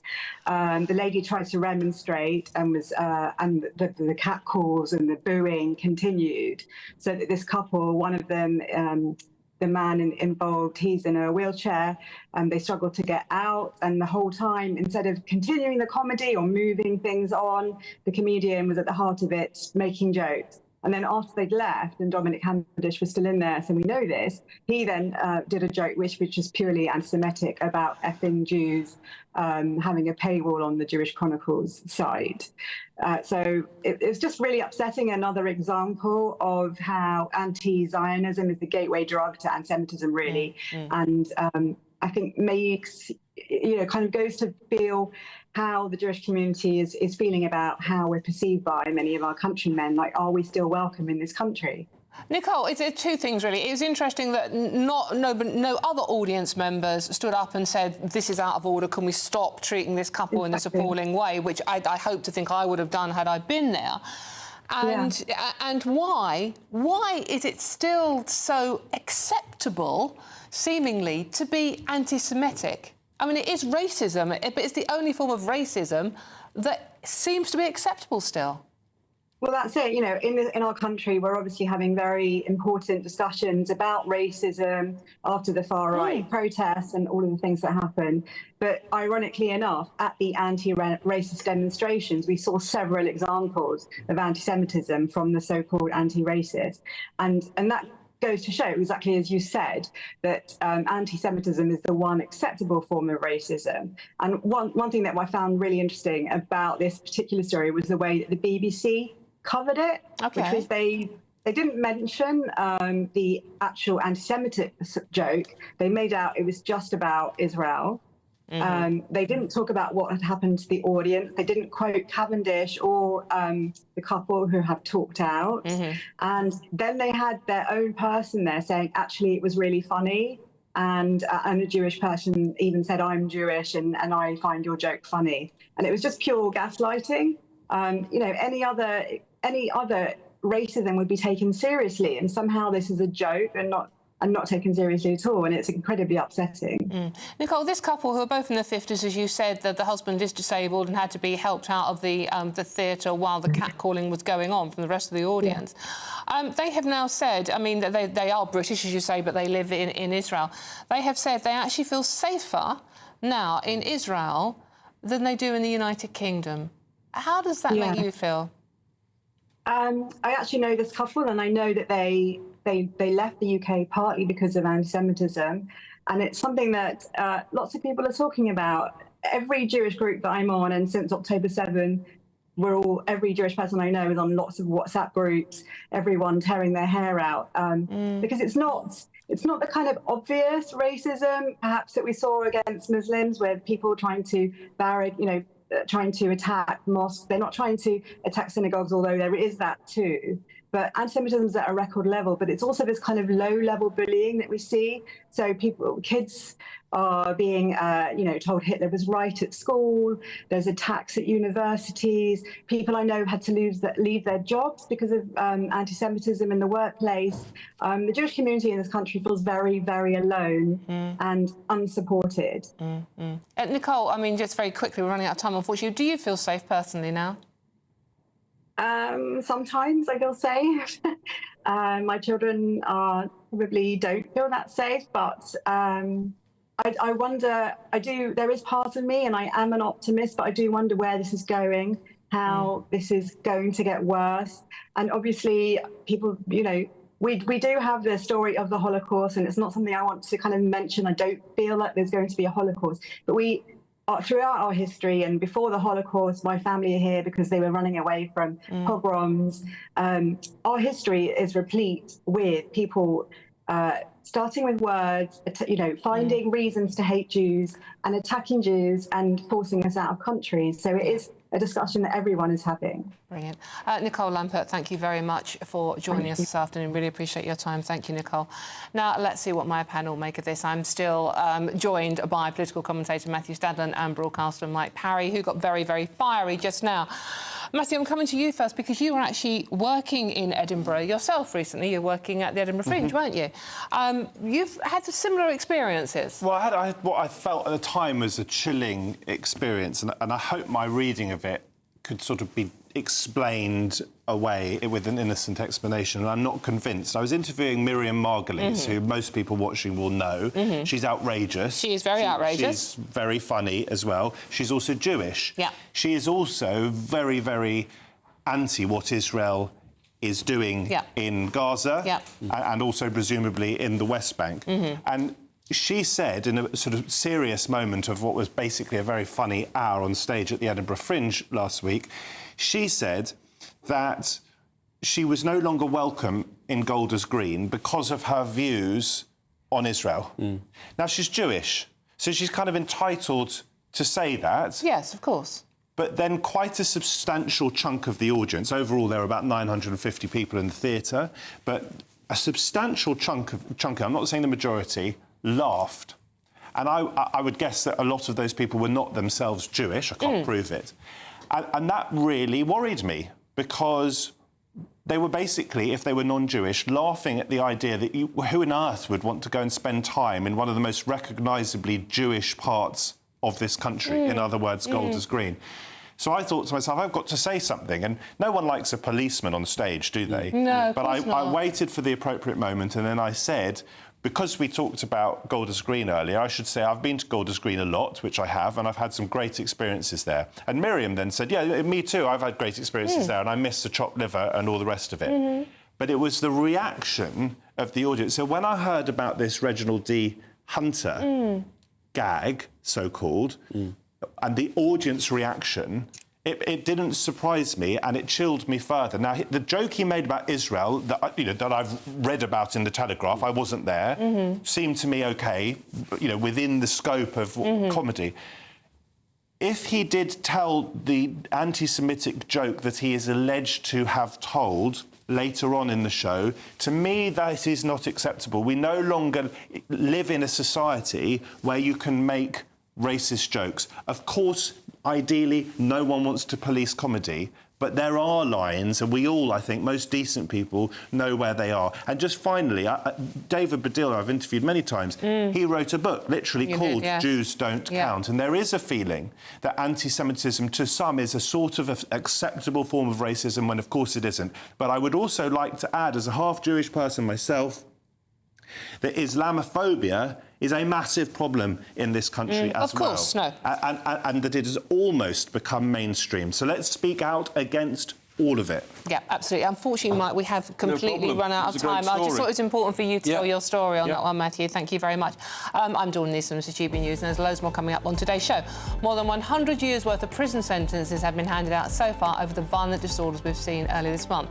The convictions range from violent disorder and assault to writing stuff on Facebook. More of that after the news with Sam Francis.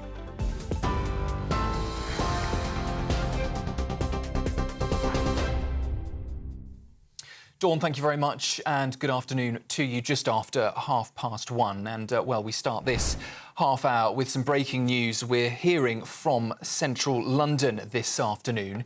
We understand that around 70 firefighters are currently battling a blaze at London's iconic Somerset House. We're still waiting to verify pictures from social media at this stage. As soon as we get those, we will, of course, bring them to you so you can see the scenes there for yourself. But as we know at this stage, smoke has been spotted billowing from the roof of the historic building on the Strand. That blaze starting just before midday. 10 fire engines on the scene, with traffic disruptions expected in the area. At this stage, the cause of that fire is unknown. And in fact, we're just reading here that there are now 15 fire engines on the scene. 100 firefighters now have been sent. That's according to the London Fire Brigade. Crews confirming they are tackling that fire located in part of the building's roof. So, as I say, a fire breaking out in the iconic Somerset House in central London. Pictures yet to come into us. When we get those, we will bring them to you.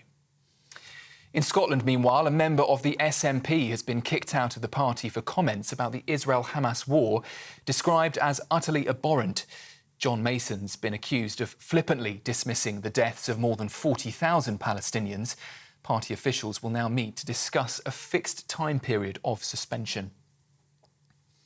And in an afternoon of breaking news in Greater Manchester, police there have launched a murder investigation after a man who became trapped in a burning building has died in hospital. Officers were called to a fire on Dumbarton Green in Wigan early on Wednesday morning. It's now being treated as a suspected arson attack. In other news, a private funeral for one of the 3 girls stabbed to death in Southport is taking place today. 6-year-old BB King was attacked during a dance class at the end of last month. The killings of those 3 girls has sparked anti-immigration and counter-protests across the UK, in part because of misinformation about the suspect. And in the US, the President, Joe Biden, claims a ceasefire between Israel and Hamas is, he says, closer than it's ever been. Following negotiations with mediators in Qatar, Joe Biden told reporters last night there are just a couple of issues standing in the way of that agreement. I'm optimistic, not far from over. Just a couple more issues, I think we got a shot. Those are the latest GB News headlines. For now, plenty more on that breaking story from London throughout the rest of this afternoon. For now, though, back to Dawn. For the very latest GB News direct to your smartphone, sign up to News Alerts by scanning the QR code or go to gbnews.com/alerts.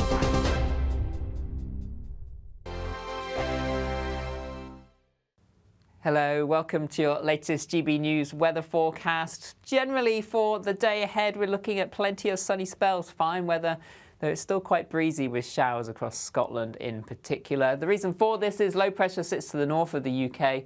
The Azores high just extends a ridge of high pressure across central southern areas, keeping it largely settled through much of the weekend. For Saturday afternoon, quite a bit of cloud across the UK, particularly across the north and the west. We could see some showers for Northern Ireland, Northern England, into parts of Scotland too. But there will be sunny spells in between. Further south, we'll generally see the sunniest skies across southeast England. And here, temperatures reaching around 24, possibly 25 Celsius. High teens to low 20s under the cloud across the rest of the UK. Quite breezy conditions across Scotland will make it feel quite chilly. For the evening time, a few showers perhaps for Wales and the West Country, but plenty of hazy sunshine, temperatures in the low 20s. Showers further north across Northern Ireland into southern Scotland, Northern England, 1 or 2 on the heavy side, and a few showers across Scotland too, and remaining quite blustery, particularly across the Highlands. Temperatures here 14 or 15 Celsius into the evening time, but add on that wind, it will be quite chilly. Overnight, we'll generally see dry conditions continue across much of England and Wales, just 1 or 2 showers across the north and the west. Showers also fade for much of Northern Ireland, parts of Scotland, just a few continuing towards the Highlands and remaining quite breezy here. Elsewhere, generally light winds. We could see 1 or 2 mist patches developing. Temperatures in towns and cities holding up in double figures, falling into single figures in the countryside. So a bright, fresh start to Sunday. Plenty of sunny spells to come through the day.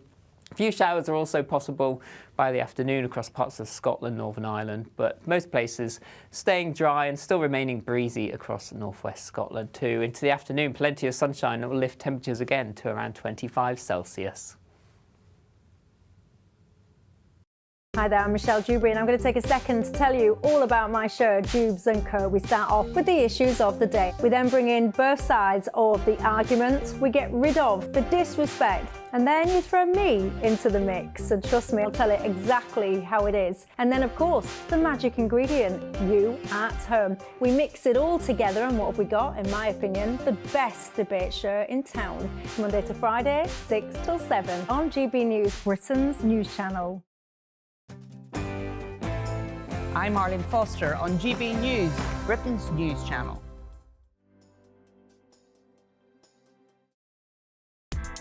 Join me, Nana Akwe, for an informative, interactive news programme with a difference. It's fun. It's true. You're not wrong. No one will be cancelled. Lovely. Join me from 3 p.m. every weekend, only on GB News, Britain's news channel.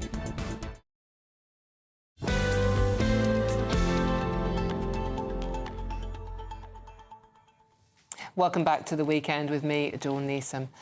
Now, the people of Southport are celebrating the centenary of its annual flower show today, which will give the community a much-needed boost. Memorials and tributes are expected to take place to remember those 3 little girls who tragically lost their lives during that horrendous knife attack at the end of last month. Joining me now is GB News Northwest reporter Sophie Reaper, who is live from the flower show. Sophie, lovely to see you. Thank you for joining us. What's happening up there today? Well, good afternoon to you, Dawn. It's a beautiful day here in Southport, despite say, it is the funeral of one of those little girls taking place today. But people here have come together. They are showing their community spirit. And one person in particular who's done that is joining me now, is Greg, who is the designer of this show garden. Now, Greg, thank you for joining us. I know that you're from Southport, aren't you, and that you felt you wanted to mark the death of those poor 3 little girls. Do you want to tell our viewers at home what it is that you did and why you wanted to do that? Yeah, well, we've got the pink ribbons up, which symbolises the atrocity, and we've got 3 pink dahlias and a nice little note there that tells people to sort of reflect. And we just thought we'd mention it and show our little bit of respect. And what is it that made you want to do it? Like I say, I know you're from the area, aren't you? You were born, raised here. Yeah, well, it's literally walking distance from our house, and I've got 8 grandkids, 7 granddaughters who it could have been them. It's unbelievable to think how close to home it is. And not just for the kids that died, but all the other people involved. Obviously today it is a very sad day when we think about BB King and Alice and Elsie, but it's also, there's a real sense of spirit, isn't there? People kind of coming out. There are thousands of people here today, Dawn, thousands, all of whom they're enjoying the sunshine, they're enjoying gardens as beautiful as yours. How does this one compare, given the tragedy that's happened in Southport recently?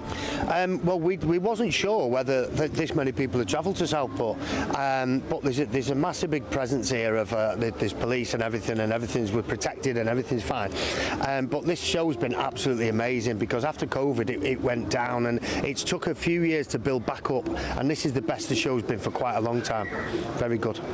Let's talk a little bit about your beautiful show garden.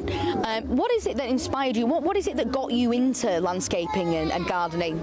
Well, I'm from a bricklaying background from when I was a little kid, and then when times fell hard at the end of the 80s, I went and got a job for a landscape gardener, and I absolutely loved it and never looked back. And I think it was coming down to the flower show as a kid. I learned my trade down here. I think that's what did it for me, and I've just never looked back. And I've been here myself for this is my 27th garden myself. And of course, this is, as we say, there are thousands of people here today, but anyone at home who, maybe fancies coming down later this afternoon or tomorrow, but is perhaps worried that the mood might be a bit sombre given what's happened in Southport recently, what would you say to them? No, it's definitely not. I mean, the mood's absolutely brilliant. There isn't a problem. I mean, everyone's got it in the back of the mind, obviously. There's a massive big tribute on Lord Street, and it's full every single day, and the town's pulled together really, really good. But most of the people here are from out of town. There is a lot of people from Southport here, but there's millions and millions from outside town. There's thousands and thousands here today. It's been absolutely brilliant. It's a lovely, lovely show. Greg, thank you so much for joining us this afternoon. There we are. It is about remembering those 3 little girls and all those affected by that tragedy here in Southport, but it's also about that community spirit and just everyone coming together to remember them, but also to feel love and support here in Southport. That's lovely. Sophie Reaper with a very heartwarming report considering the tragedy that Southport has experienced. Thank you very much, Sophie. Now, police forces across the UK are on standby again this weekend amid protests along with planned gatherings by campaign groups, including Stand Up to Racism. GB News reporter Ray Addison is on the ground down in Dover, I believe. Ray, thank you for joining us again. Ray, what's happening now where you are? Well, the protest that came here to be the counter demonstration, that's the pro-migration, anti-fascist demonstration, has now ended. And the anti-immigration demonstration that was planned for 11:30 down on the seafront just never got started at all, apart from 3 or 4 people, which I'll tell you about in a moment. In fact, you can see the square behind me is Market Square. That had about 70 people demonstrating against fascism earlier on. They had to stop at midday to let that young woman start singing, which seems a little bit strange. There's sort of 50, 60, 70 people down here all protesting, chanting "Whose streets? Our streets." They went on a little walk around here as well, blocked this road, blocked all the traffic. When you've got a perfectly good pavement here, arguably they could have been walking down, but they did a bit of a protest, and then it all seemed to sort of fizzle to an end. But I spoke to one of the protesters who told me that he came to England in 1999 in the back of a lorry, Aram Roth. This is what he had to say to me. I had mixed experience. Some people have been very welcoming. In the beginning when I arrived, they even tried to teach me Cockney words, I wasn't like able to put two English sentences together, but I was going around telling people kushti or saying lovely jubbly. And you built a life here? I built a life in here, and I'm from that positivity. But there were also people actually threatened to cut my head off. There were people also told me many times, go back to your own country. Even now, people, when I speak up to tell people my experience or how sometimes a terminology is going across in a wrong way, they tell me you're a guest in our country. Well, I'm not a guest. I'm a proud British person, and I'm proud of the British values. British citizen. I'm a British citizen, and I'm proud.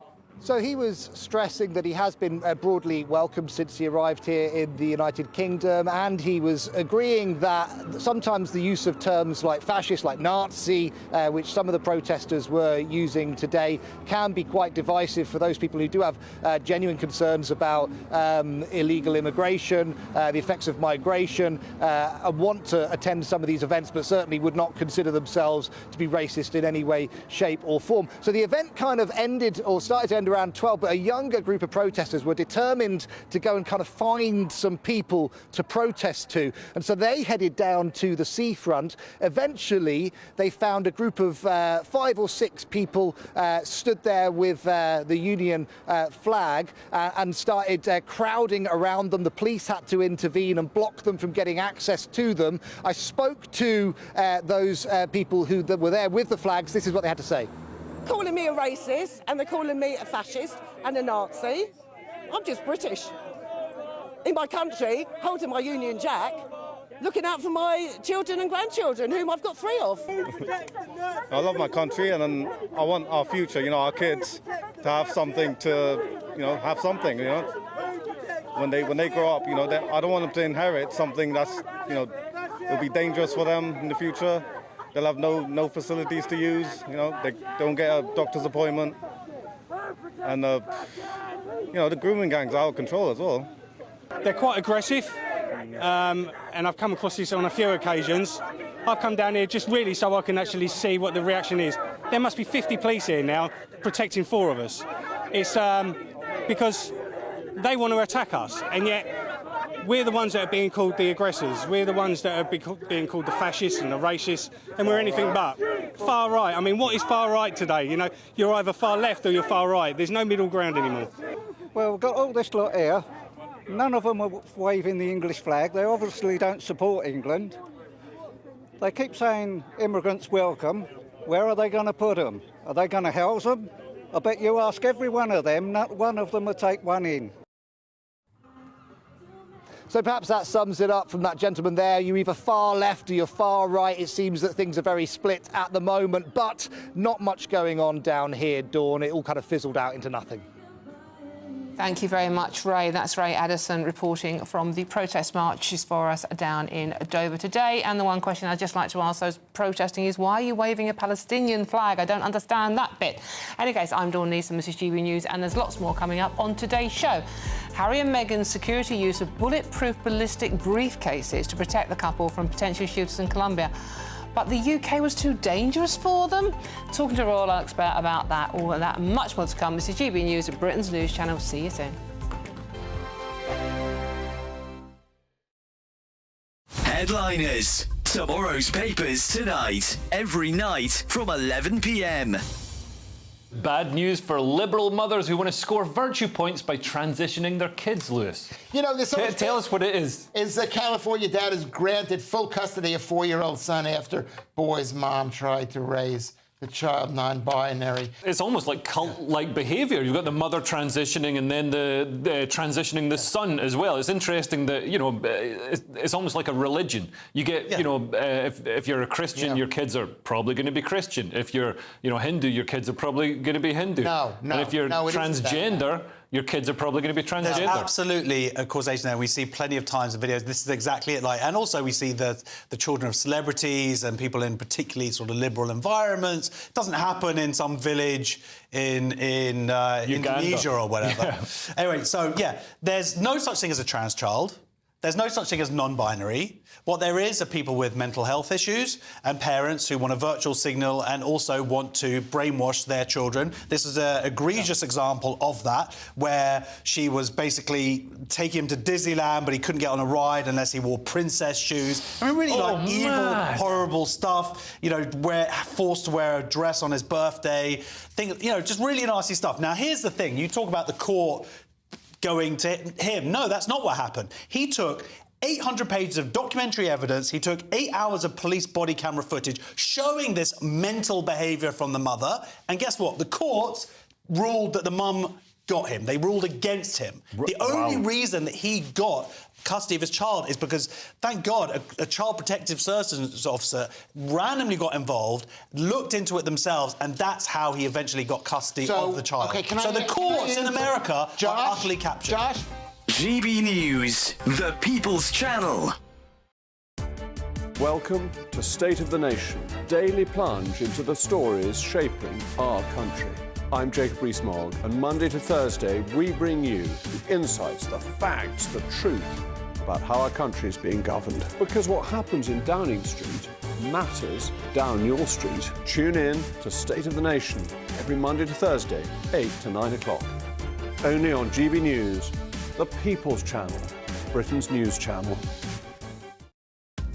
Are the newspapers getting you down? My wife didn't divorce me that month. Struggling to separate the wheat from the chaff? I know that it's a bit of a circus at the best of times. Well, don't worry. Headliners has got you covered. We'll take the burden of reading the day's news, and if we get depressed, who cares? It's an occupational hazard, frankly. That's Headliners on GB News from 11 p.m. till midnight, and the following morning, 5 till 6 a.m. on GB News, the comedy channel. Nah, just kidding. Britain's news channel.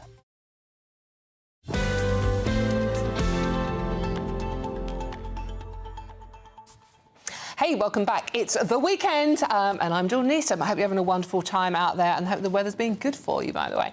Now, the Duke and Duchess of Sussex continue their 4-day crazy royal tour of Colombia. They've taken part in an art session and planted trees, as royals do, in inverted commas there, by the way, during a visit to a school in the capital. But it's been revealed their security detail is using a bulletproof briefcase to protect the couple from potential shooters.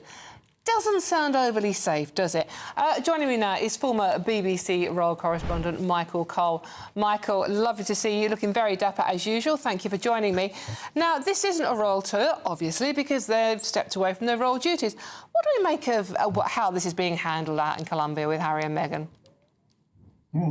Good afternoon, Dawn. A pleasure to be with you. The couple have had 3 layers of security around them. The big, beefy ex-military boys who are the bodyguards, close protection. Then there's the outer circle of uniformed police, and then mingling in the crowds, undercover police spotting any trouble. And they've been travelling around the country in a convoy of bulletproof cars with a couple of ambulances in the convoy. Well, you don't often see that coming down the road from Northolt into London, bringing a royal personage back to Buckingham Palace. But when you look at this tour, and as you say, it's the do it our way semi-royal tour of Colombia, the Sussexes in South America. What you can say is the star of the show has definitely been Meghan, and there we see her. She's been wearing many thousands of pesos worth of outfits while she's there, smiling, as you can see, all the time. I mean, she is very much to the palace born, and this is the greatest role she's ever played, and she's playing it to the hilt. I must say that the prince, sometimes he looks a little bit doubtful, a little bit diffident, but then he warms up when he meets the children or he meets the wounded veterans who will be taking part in his Invictus Games. It's a strange thing they've done because, as you say, it's not a royal tour. It's doing it their way. I think at the end of it, they will think that they've had a great success. And I'm sure that the left-wing government of Colombia will relish the little bit of royal stardust that Meghan, among other, with her husband, have brought to the regime, because it has had its problems. The lady on the right there is their guest, Miss Marquez. She was a housemaid. She was a mother at the age of 16, but she's now the vice president of the country. And she invited them there. She's a bit controversial because she's the Minister of Equality as well as Justice, and the people are criticising her, there she is again, for riding around the country in helicopters, and the official residence for the Vice President wasn't quite good enough for her, so she built her own house. So it's another one of those, don't do as I do, do as I say. There's a lot of that about. That's Michael Cole bringing us up to speed on the Duke and Duchess of Sussex in Colombia. Thank you very much, Michael. Now, I've still got Matthew Stadler and Mike Parry with me, and I'm going to... You spoke a lot last time, Matthew, it has to be said. So I'm coming to you first on this one, Mike. What do we make of the royal tour of Colombia that's currently going on? And when Matt last spoke, they were words of wisdom. They were always words of wisdom. No problem at all. No. I feel increasingly sorry for Harry because I think he's getting isolated, and I can see him coming back within the next 2 years. Oh, really? I think he's so isolated now. This tour of Colombia is all about, Queen Meghan. I wasn't going to call her Queen Meghan, but you have done. But, I mean, it is all about that. I mean, they must have spent the last 3 months desperately searching for a country somewhere in the world where they could do a royal tour, and the best they could come up with was the 18th most dangerous country in the world and the crime capital of South America, Colombia. It beggars belief the lengths they're going to now to try and put themselves in the public eye. I think that their ambitions in life now are going to divide fairly soon. I think she wants to be taken more seriously, maybe even a life in politics, certainly to involve a greater commercial ability to raise money. Harry, I think, he's like a guy who's been smacked in the face with a pan, suddenly woke up and thought, what have I done? Oh, ouch. You've missed that one important ingredient, which is why they're actually there, Mike. Why are they there? Well, you tell me. I'll tell you. They're there to promote mental health for children and to combat cyberbullying. So why not focus on that? Because that seems to me, and I'm sure you'd agree, a very worthy thing to be doing in Colombia. Matt, if that had occurred to me first off, I'd have said to you, what a worthy trip. I haven't heard one line about the charities they're supporting while they're there. All I've seen are great photo opportunities, great words from Meghan, Harry talking to children in Spanish. I haven't heard them mention their charities. And actually, and nor have I. But you've mentioned loads of things. I'm very grateful. Matthew Stadler, Mike Parry, thank you very much. I'm Dawn Neeson, this is GB News. Lots more coming up, but don't you dare go anywhere because, as I said, it's a great show. We've got more coming up. Thanks for watching. See you soon. We could be calling you with the news that you've won our latest Great British giveaway, an incredible £30,000 in tax-free cash. Hi, I'm John from sunny North Yorkshire, and I've just won £20,000 in the GB News Great British Giveaway. It didn't cost much to enter, but of course if you're not in, you can't win. And here I am, having won £20,000, and that's tax-free, so I'm rather pleased I did it. For another chance to win £30,000 in tax-free cash, text cash to 63232. Text costs £2 plus one standard network rate message. You can enter online at gbnews.com/win. Entries cost £2. Or post your name and number to GB07 PO Box 8690 Derby DE1 9TT.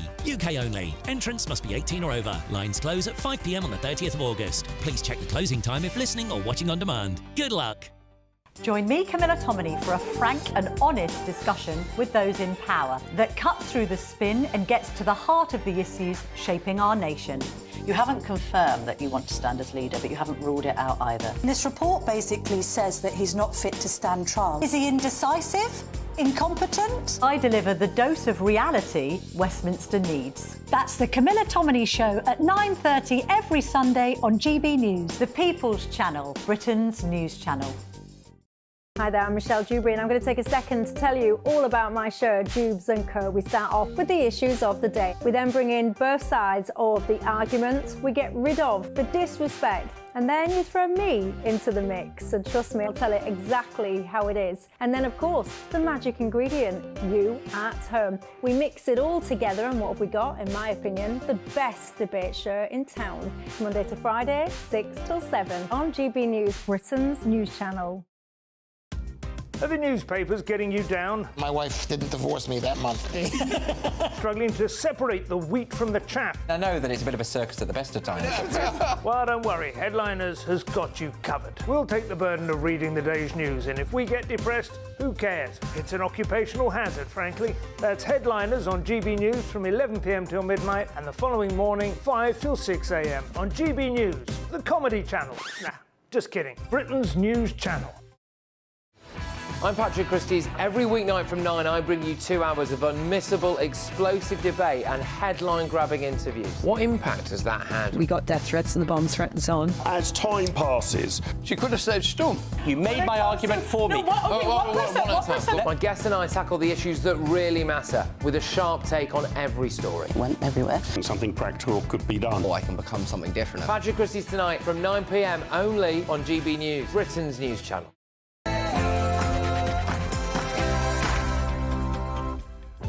Good afternoon, it's 2 o'clock on Saturday the 17th of August and this is The Weekend on GB News and I hope you're having a wonderful weekend out there. Thank you so much for joining me, I really appreciate your company.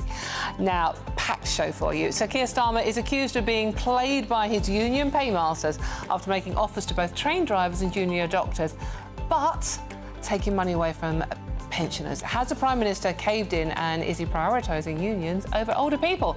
Posing that question to a former Labour minister. And a theatre has cancelled an upcoming performance by comedian Reginald D. Hunter after reports that Israeli audience members were heckled during his Edinburgh Fringe. We'll have the latest on that story.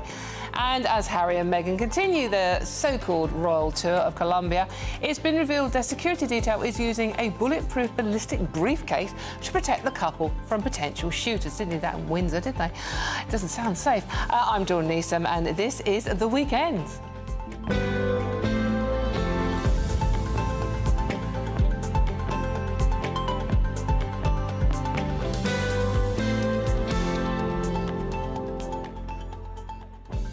But this show is nothing without you and your views. And I promise I'm going to try and get through them. There's loads of you. You're sending messages in.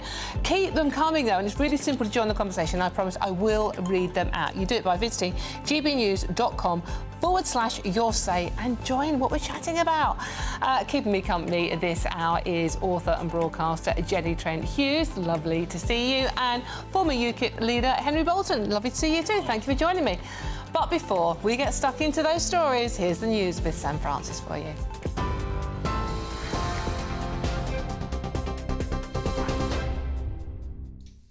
Dawn, thank you very much indeed. Good afternoon to you. Just coming up to 2 minutes past 2. And we'll start this hour with an update on breaking developments in central London this afternoon. More than 100 firefighters are now battling a blaze at London's iconic Somerset House. You can see there on the screen smoke spotted billowing from the roof of the historic building on the Strand. The fire believed to have started just before midday today. 15 fire engines have now been sent to the scene and crews have in the last hour confirmed they're tackling that fire in part of the building's roof. The cause, though, of the fire is still unknown at this stage. Somerset House, now of course an arts venue, had been set to host a breakdancing event this afternoon. They have, in a statement, though, said that that competition and other events in the building are now closed and will not be taking place until further notice as fire crews continue to battle that blaze in central London this afternoon. Meanwhile, in Scotland, a member of the SNP has been kicked out of the party for comments made about the Israel-Hamas war that have been described as utterly abhorrent. John Mason's been accused of flippantly dismissing the deaths of more than 40,000 Palestinians so far in that war. Party officials will now meet to discuss a fixed time period of suspension.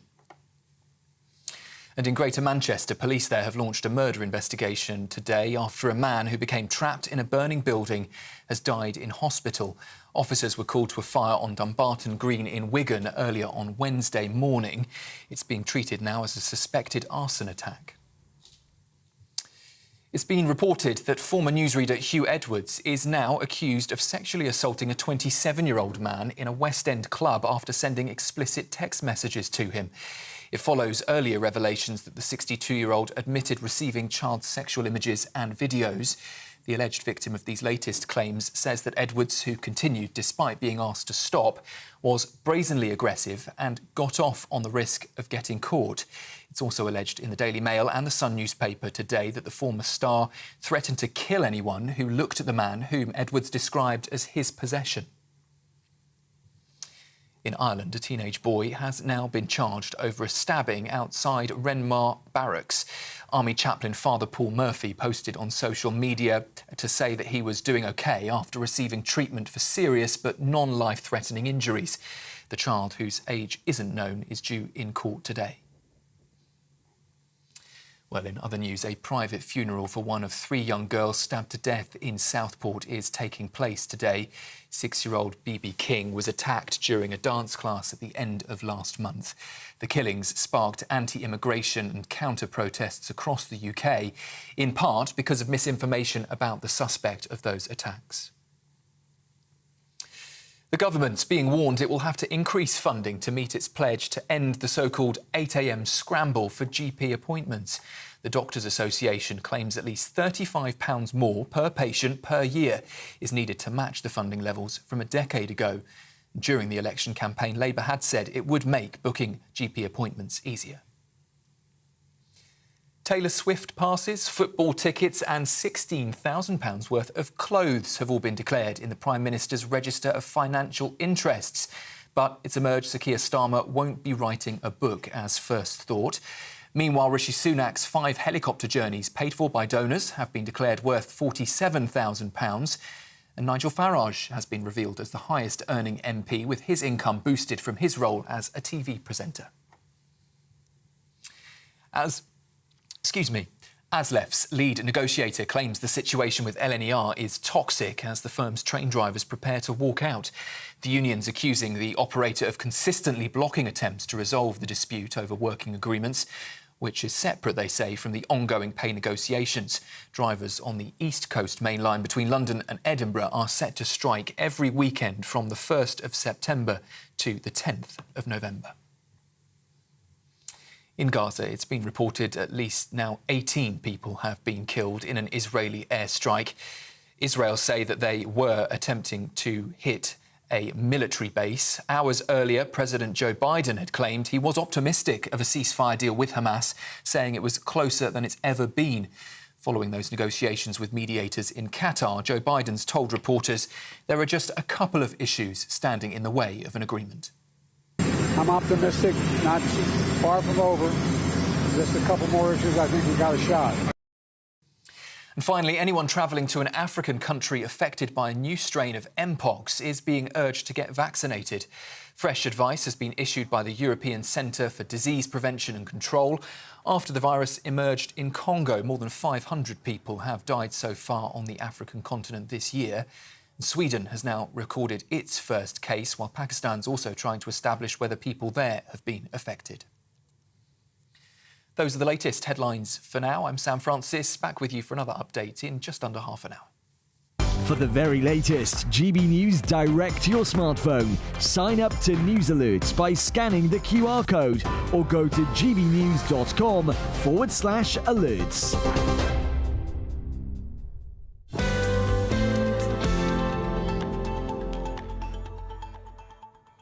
Thank you very much, Sam. Right, Grumpy Grandad, you and me grab words, mate. This is your message. Dawn spends more time telling us how to make comments and promise to read comments out than she actually does read them, because so many of you are sending in comments. Right, OK, how's this one? This is from Lisa. It's playing out for Meghan and Harry because it's to the poor who can't answer back. She's disgraced showing her wealth to the poor people of Colombia. And Uther says, Harry looks like a spare thingy at a wedding. So keep them coming in. I am reading as many as I possibly can. Right, breathe. Right, OK. Now, let's get straight into today's story, shall we? Police forces across the UK are on standby again this weekend amid protests along with planned gatherings by campaign groups, including Stand Up to Racism. I'm joined now by GB News reporter Jack Carlson, who is on the ground for us in Birmingham. Jack, hi, thanks for coming back to us again. What's happening there now? Yeah, well, it's been very peaceful, really, as a protest here today in Birmingham. This is the Stand Up to Racism counter-protest that you can see behind me that's currently going on. We've had a multitude of speeches, of poetry as well, some chanting, plenty of mentions of Nigel Farage and a rise of the far right. Lots of different banners as well. One placard there saying the 1970s called. They want their racism back. We've had bigots out of Brum as well. And as you were mentioning, the response from West Midlands Police yesterday to say they were ready for the planned protests as well as the rumoured protests that were circulating online. That's in reference to anti-immigration protests that were rumoured to possibly be happening in this city today. That's very much why this counter-demonstration, this stand-up to racism demonstration has taken place in the first place, talking about refugees being welcome, stop the far right being on some of the signs here. But there's been a collection of different people and different groups that have been here today. We've got members of Unison, the Union there. We've also got quite a lot of Palestine flags. There had been a march from Alum Rock, a different part of the city of Birmingham, that had marched here with Palestine flags to join in this protest at the same time as well. I was speaking to one of the speakers who's been speaking to this crowd here. He's been telling me that he works with a lot of young people. He's a youth worker. He's been telling me that some of them do feel afraid at the moment because of the rumours of different protests, because of the violence that's been seen over different parts of the country as well. West Midlands Police that said during that statement yesterday that they released about being planned for protests today, they were ready to police this, that they said they weren't anti-protest, they were anti-crime. But so far today, Dawn, a very peaceful protest here in Birmingham. Jack, thank you very much, and thankfully it is peaceful. We've seen enough trouble, haven't we? That's Jack Carlton alive in Birmingham for us. Thank you very much. Now, Sir Keir Starmer has been accused of being played by his union paymasters after making offers to both train drivers and junior doctors. Senior figures within the opposition have said the Prime Minister has lost control and soon all unions should be demanding double-digit rises. Will that be the case, and will industrial action continue indefinitely? Let me pose that question to former Labour Minister Bill Rammell. Bill, hello. Lovely to see you this afternoon. Thank you for joining us. Hello, Dawn. Bill, 2 front pages today, the Express and the Mail, all right, admittedly not Labour-supporting newspapers, saying that basically, Keir Starmer is putting the unions before pensioners and has completely sold out to his paymasters. What do you make of those stories? Well, this is the Mail and the Express playing the traditional Tory tunes. Look, these deals are about fairness and they're about getting Britain working again. There's a very strong economic case for settlement, which will boost economic growth.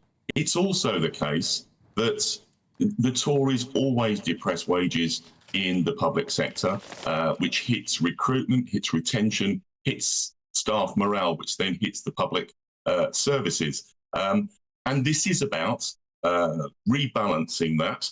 The rail settlement is ultimately better value for money for the taxpayer rather than strikes going on, which have already cost £850 million. I think most people will welcome that. Keep coming back to this pensioners. You know, if they're on £11,500 a year and therefore not on pensions credit, they'll have their winter fuel payment taken away. How is that fair? Well, do you know, the winter fuel allowance was only first brought in by the last Labour government in the late 1990s because of a very low pensions annual increase that year.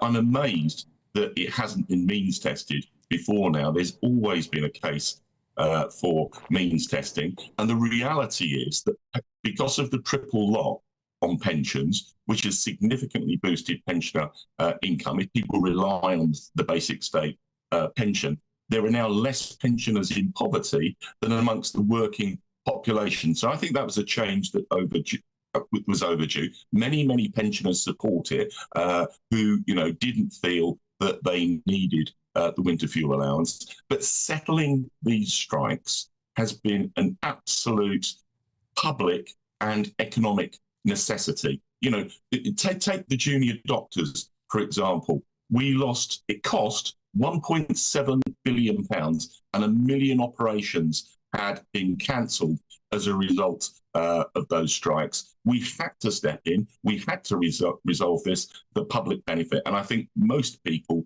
would support that view.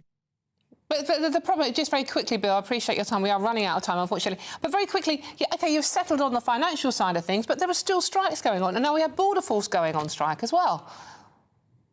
Well, look, you know, look at the record of the last Tory government. We had more strike days than the 1970s. You're always going to have some strikes, but I think they're going to be significantly reduced under this Labour government because we are bringing back fairness and we are getting Britain working again. And that's the most important thing that we can do to drive the economic growth that everyone needs to fund better public services. OK, that's Bill Rammell, former Labour MP. Thank you very much for joining us this afternoon. Right, now, blimey, I'm joined by author and broadcaster Jenny Trent-Hughes and former UKIP leader Henry Bolton. Thank you both for joining me this afternoon. Really appreciate your time. Now, what do you make about this? Look, I know I get Bill's point that the Express and the Mail are just going to be mouthpieces for the Tories, what's left of the Tories. But it doesn't seem fair to me that you've got train drivers on £55,000, £60,000 a year for a 3-day week, not working weekends, etc., getting a pay rise. Well, we've got pensioners who are in poverty, but having their payments taken away from them. Jenny, make it make sense. I am the worst person to be asking about this morning because I just got off an LNER train. Oh. The worst. Well, you saw, I came here 30 seconds You did, absolutely. You before. did very well. I mean, Yes. I'm in awe of you getting anywhere on an LNER train. It was an absolute nightmare. And I stood up the whole way. There weren't enough cars on there. It was an absolute mess. And on the other hand, I'm actually theoretically a pensioner. And, you know, I sit there and I move my pennies from here to there to make things work. Like many people do. And one of the other things that they also say is you can tell a lot about the moral fabric of a country by how they treat their old people. I'm done. Yeah, no, Your absolutely. turn. Henry... So I'm mad about all of it. It's like, you know, obviously, you know, Labour, you know, pensioners aren't going to vote for Labour. They are traditionally and historically Conservative voters. And they can't go on strike, can they? No, and they're likely to continue to be Conservative voters at this rate. Look, Bill Rammell just then. I'm sorry, Bill, if you're listening now. You can't sit there and say the British public have a choice between strikes and paying you more, and then say you're keeping the country going. You're holding the country to blackmail. Now, that said, we have had 14 years of lack of investment into our railways, into public sector pay and conditions, and I totally acknowledge that. You can look at armed forces accommodation and salaries. You can look at the Royal Fleet Auxiliary, who are feeling forced to strike because they're on 30% less than their counterparts working in the sort of merchant marine, if you like. So there has, absolutely, the previous government needs to take a lot of the responsibility for the present problems that we're facing, that the present government is facing. But that said, the government is I feel, giving way out of principle because they are Labour, because they are, they're close to the unions. They're trying to sort of sort all that out, and what they are going to do is open the Pandora's box. If some parts of, for example, ASLEF are getting large salary increases, then other people are going to want it as well. It's all got to be paid for, and you know who's going to be paying for it now? The pensioners. Well, exactly. Amongst others. The RMT are already saying, well, hold on a minute, we want the same as that. The BMA, Border Force, as we know, have announced a strike at the end of August. My old mother, bless her heart, who passed away 2 years ago, would have said, you know what these people need? They need their heads banging together. And they do. They need to get some common sense and start realising that there's a country of people out there trying to get on with their life. Many of them are struggling, probably more so than they've ever done in their lives before because of the economic situation. And we seem to have a whole bunch of people who think it's about them, and nobody else. Do you get that impression, Jenny? That's an interesting point, isn't it? It's like, it's so often, we've heard it with the recent unrest and riots on our street, the government isn't listening. Doesn't matter who the government is in charge at the particular time, the government isn't listening to us, the people. We need our voices heard. Do you get a similar impression with the Labour government? They've only been in for a month at the end of the day. And do you get the impression that they really haven't maybe got their finger on the pulse? I think that they don't have their finger on the pulse, but I also think, because I was actually thinking something similar when I was standing on the train, is... How long was that journey, Jenny? It was an hour and 15 minutes. Standing crowded with other people? Yes, with lots of drunk people screaming and shrieking. Football train. At 10 o'clock in the morning, yes. But I was actually thinking about the fact that I think that part of the problem is that now we don't care about society. All we care about is us. Because the fact of the matter is, the pensioners would like a pay rise. You know, they would like more money. Everybody would like more money. No matter how much money you're making, most people want more money. But the money is not there. And so it's not only a question of the government not listening to us, it's a question of us not listening to each other as a society, saying, yes, OK, I would like a bit more money, but the fact of the matter is, you know, my mother doesn't have any money, she's struggling, they're taking away her fuel allowance, how on earth is she going to... It is going to be heat or eat, whatever all the different issues are. And we need to step back and look around us. Children going to school with no shoes on. I mean, all these awful things that are going on for people who... Everybody thinks, oh, I have no money. There's some people who really don't have any money. And as a society, we need to look to them and help as much as we can.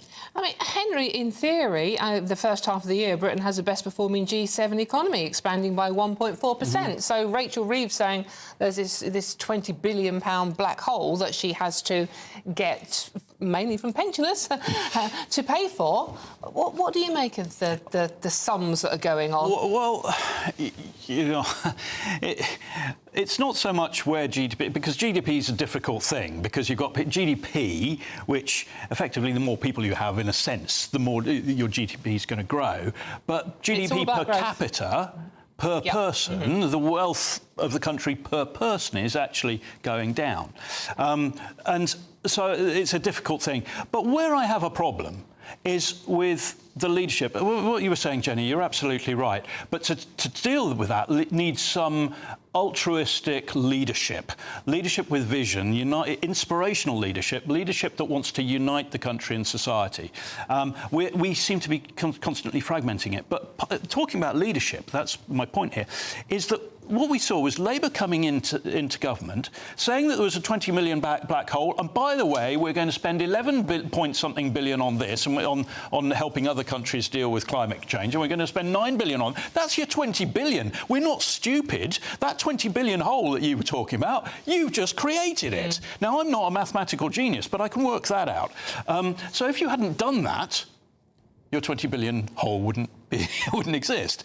I mean, that's fairly simplistic, I'm sure. But the point is that our politicians are playing games with the British public, and they have been for a very long time. And that is why so many people are out for themselves, I think, because they don't believe that anybody else is looking after their interests. That's indeed. Thank you very much. I've run out of time on that.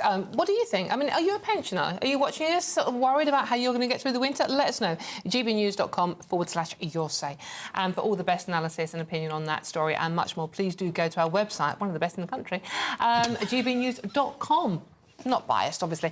Coming up, does this time of year reveal the complete failure of multiculturalism and integration within the UK?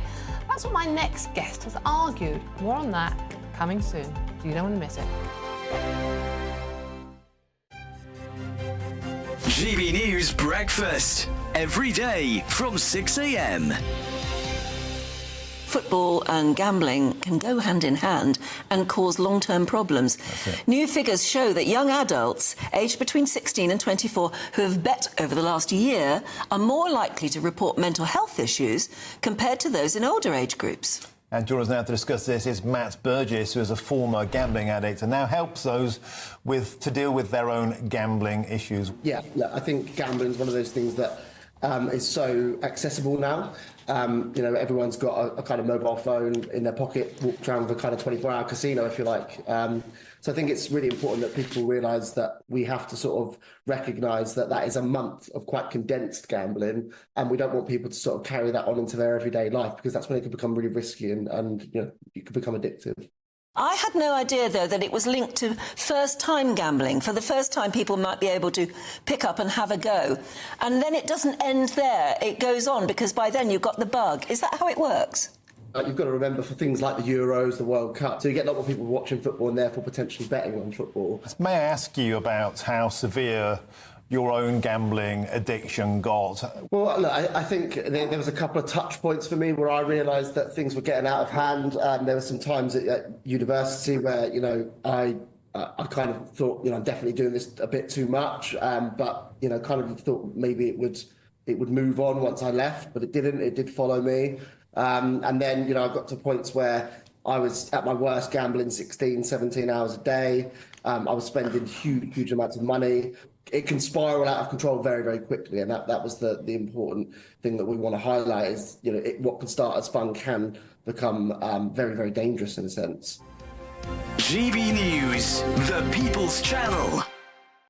Every Saturday, 10 till 12, we'll bring you all of the news that you need to know. We'll also remind you that there is so much to smile about. It's my favourite time of the week. I get to relax, enjoy some light-hearted stories, and let Ellie teach me about fashion too. That's Saturday Morning Live, every Saturday, 10 till 12. Only on GB News, Britain's news channel. Join me, Nana Akweer, for an informative, interactive news programme with a difference. It's fun. It's true. You're not wrong. No one will be cancelled. Lovely. Join me from 3 p.m. every weekend, only on GB News, Britain's news channel.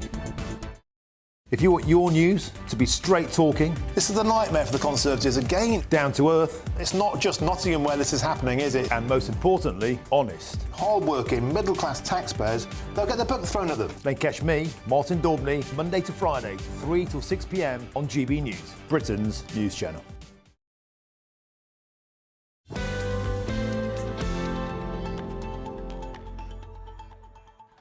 Hello, welcome back to The Weekend with me, Dawn Neeson. I've just been chatting to Jenny about her horrific train journey down here. Sounds awful, Jenny, but she's made it in any case.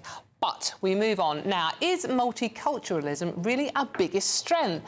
My next guest has argued that this time of year reveals the complete failure of multiculturalism and integration within the UK, saying if you walk through any park or common on a summer's day, you'll see 90+% of people racially self-segregating. Joining me now is historian and senior fellow at the New Culture Forum, Rafe Hayden-Manku. Rafe, thank you very much for joining us. Rafe, I read your tweet that said this with interest. I just wanted you to explain a bit more about what you mean.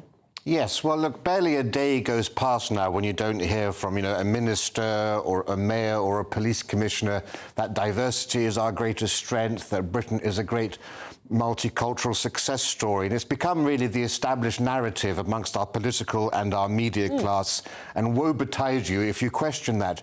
But I'm afraid the sociological evidence, and we have years of sociological evidence, simply doesn't support that. On the contrary, it suggests quite strongly that far from being a strength, the super diversity we now experience in this country is actually a weakness rather than strength. And that's for various reasons. I mean, we've seen some dramatic scenes regarding that in recent days and weeks. But more importantly, people in this country, because of diversity and mass immigration, well, it's embedded racial segregation into our country, with the majority of people living in racial silos in this country.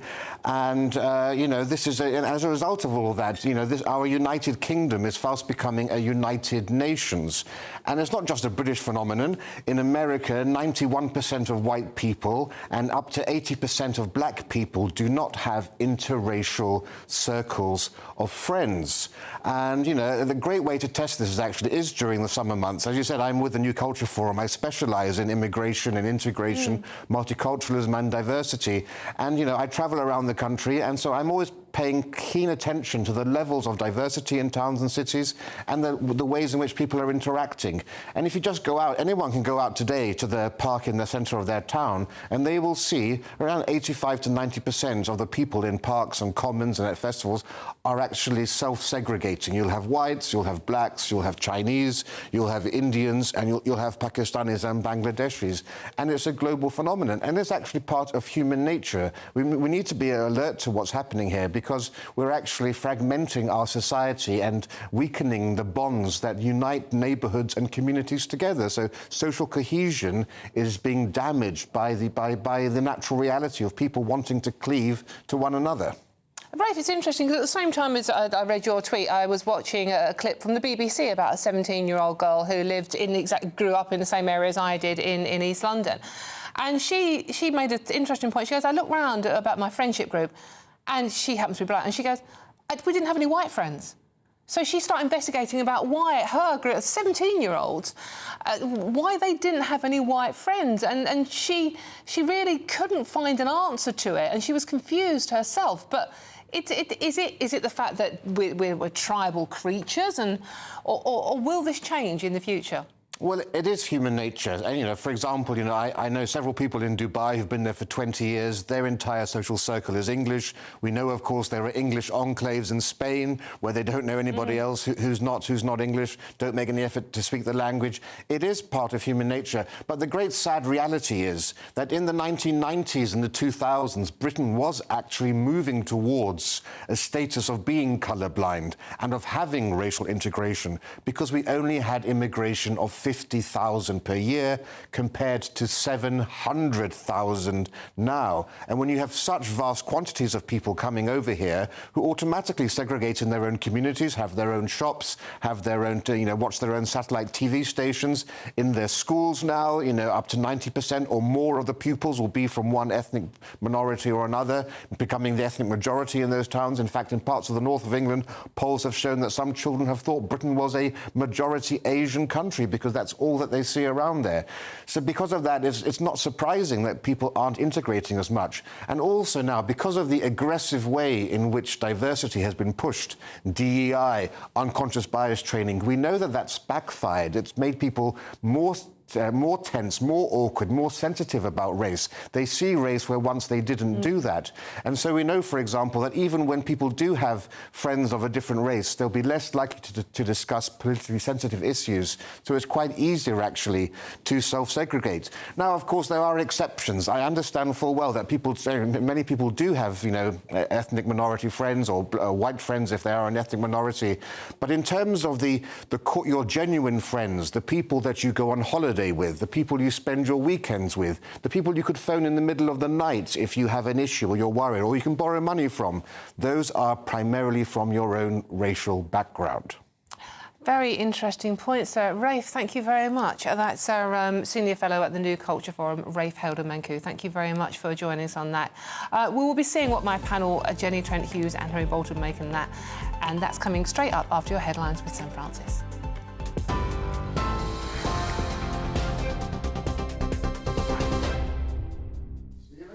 Dawn, thank you very much, and good afternoon to you. Just after 2:30, and the top story this afternoon, more than 125 firefighters are now battling a blaze at London's iconic Somerset House. We can take you there live now, where you can see smoke billowing from the roof of that historic building as firefighters there are tackling the blaze. A large ladder extended above the roof of the building where that fire is believed to have started.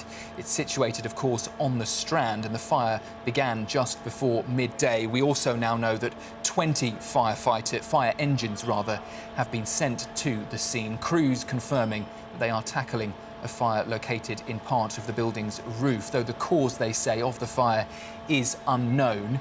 And Somerset House, now an arts venue, is currently closed, and they have said in a statement in the last hour that all events there this afternoon have been cancelled. So that latest news just coming to us, live pictures of the scene of that fire.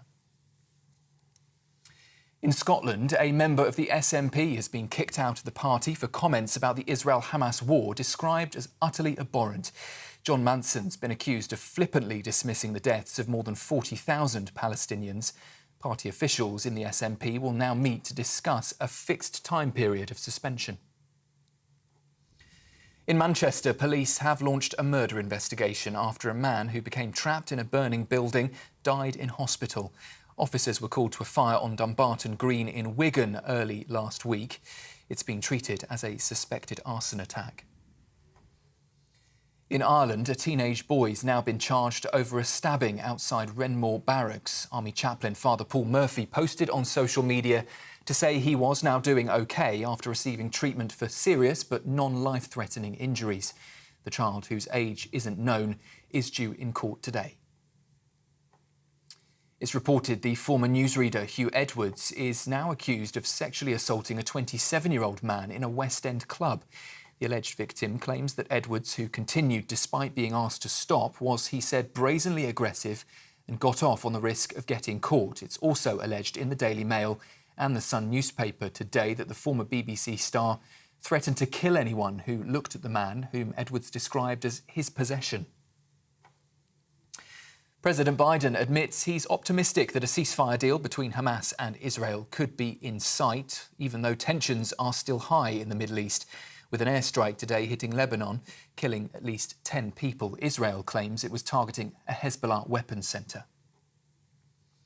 And an infectious disease expert says it is very likely that a new, deadlier variant of Mpox, previously known as monkeypox, is already in the UK. The clade 1b strain has been confirmed in Sweden after first being detected in the Democratic Republic of Congo. The new, more transmissible strain has already caused at least 500 deaths on the African continent. Those are the latest GB News headlines. For now, I'm Sam Francis. Sophia Wensler will have your next update just after 3 o'clock. For the very latest GB News direct to your smartphone, sign up to News Alerts by scanning the QR code or go to gbnews.com/alerts.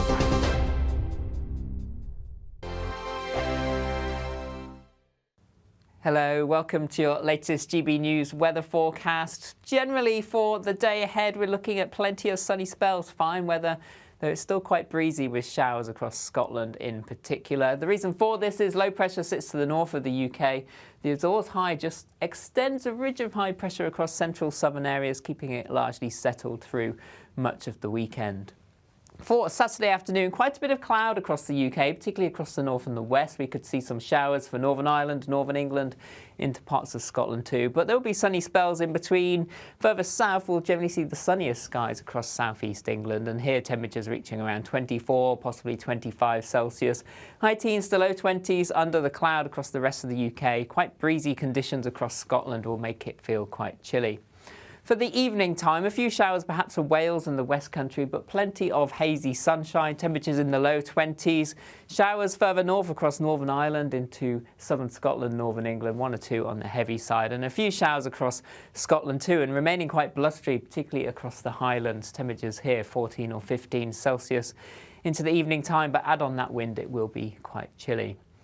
Overnight, we'll generally see dry conditions continue across much of England and Wales, just 1 or 2 showers across the north and the west. Showers also fade for much of Northern Ireland, parts of Scotland, just a few continuing towards the Highlands and remaining quite breezy here. Elsewhere, generally light winds. We could see 1 or 2 mist patches developing. Temperatures in towns and cities holding up in double figures, falling into single figures in the countryside. So a bright, fresh start to Sunday. Plenty of sunny spells to come through the day. A few showers are also possible by the afternoon across parts of Scotland, Northern Ireland, but most places staying dry and still remaining breezy across northwest Scotland too. Into the afternoon, plenty of sunshine that will lift temperatures again to around 25 Celsius. Welcome to State of the Nation, daily plunge into the stories shaping our country.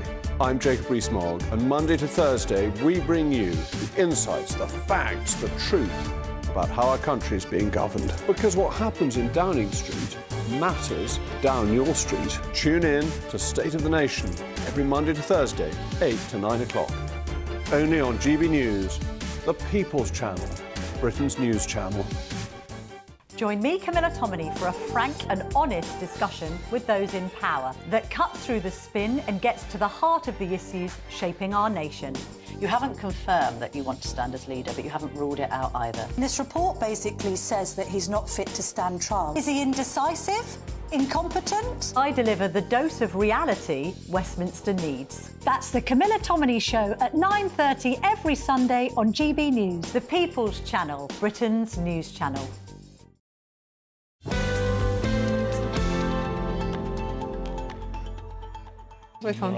Welcome back to The Weekend at The Weekend with me, Dawn Neeson. Right, I'm just going to quickly, because a lot of you have got very angry about the pensioner debate we're having.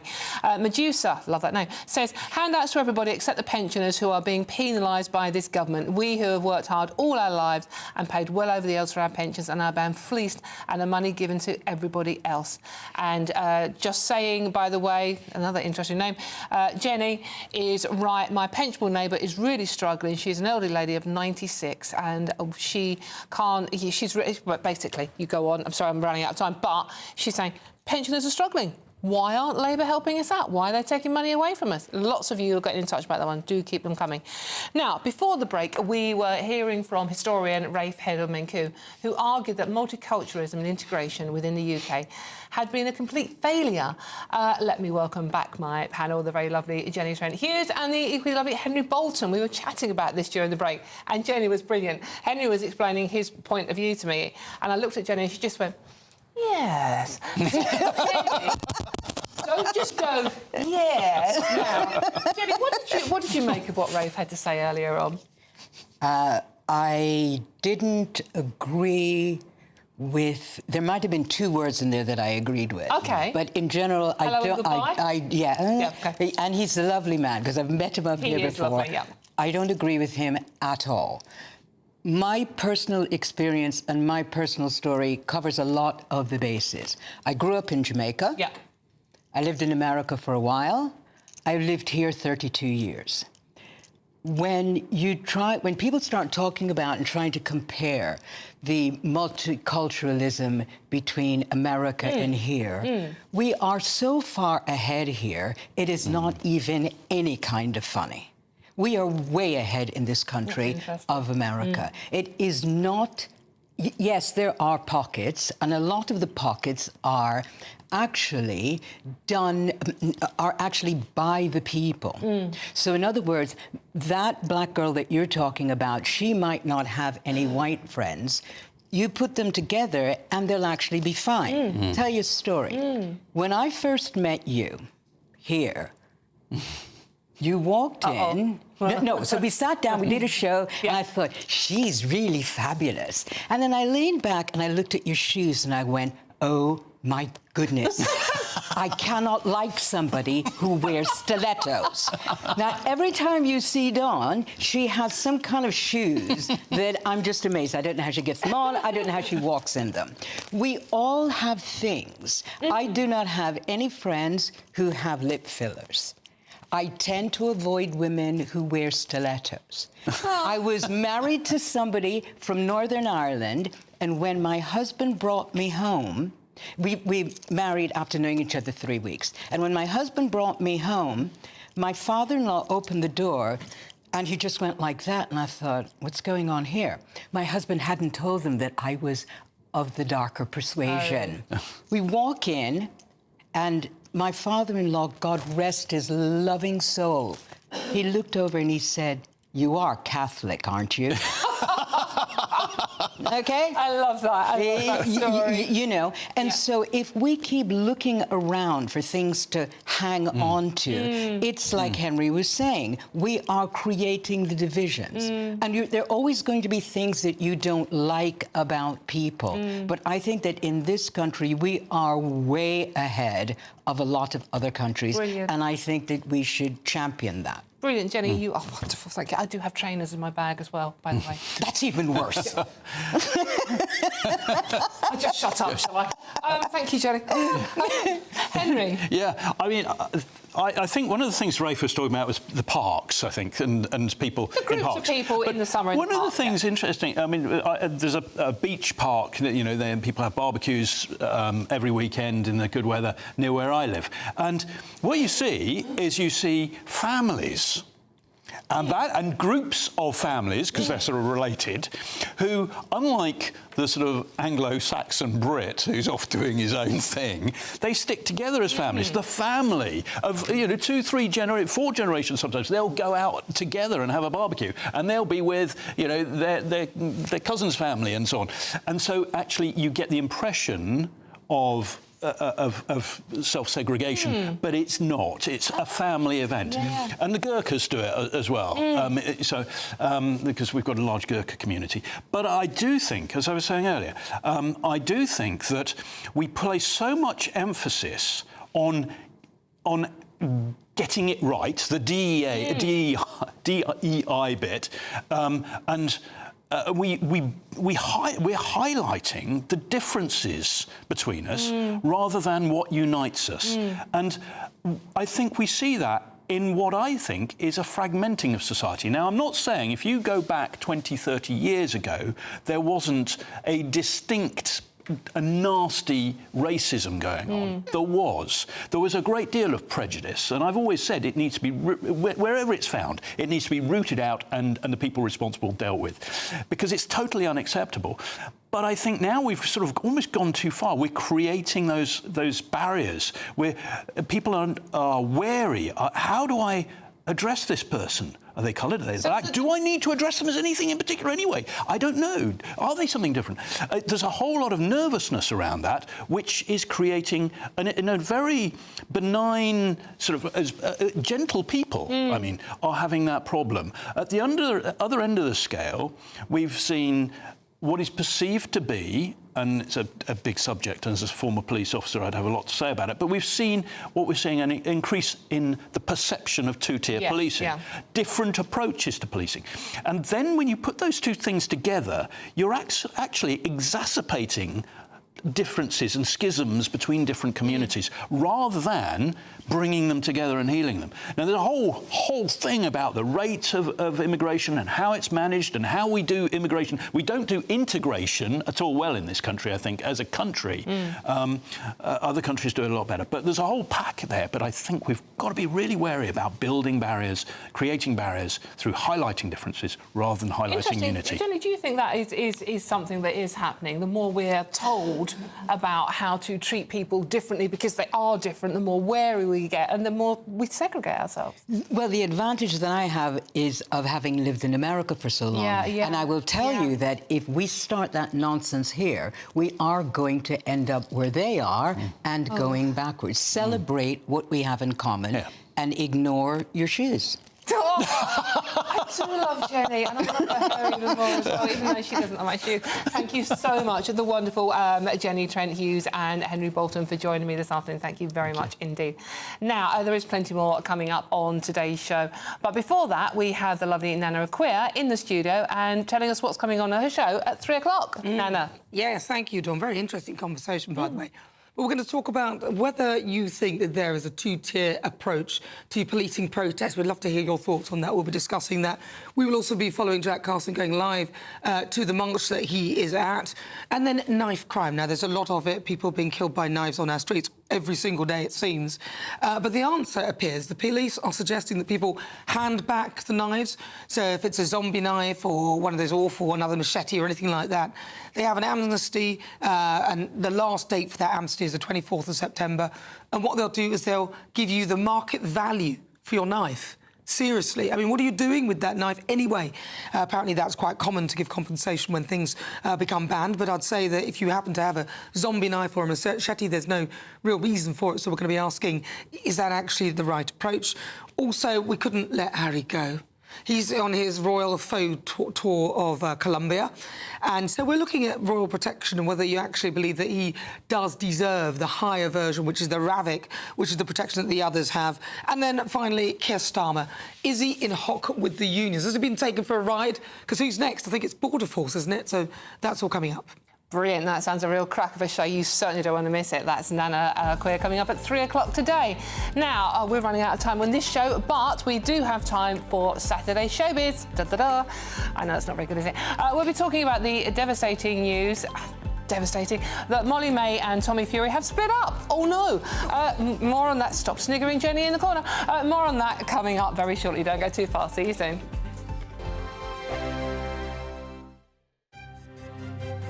GB News Breakfast, every day from 6 a.m.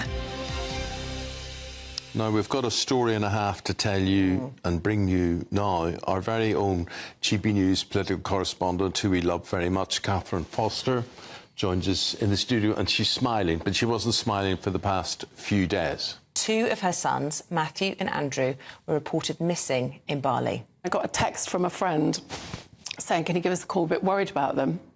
Then spoke to a girl they'd befriended who was in Sweden, but they'd met on their travels.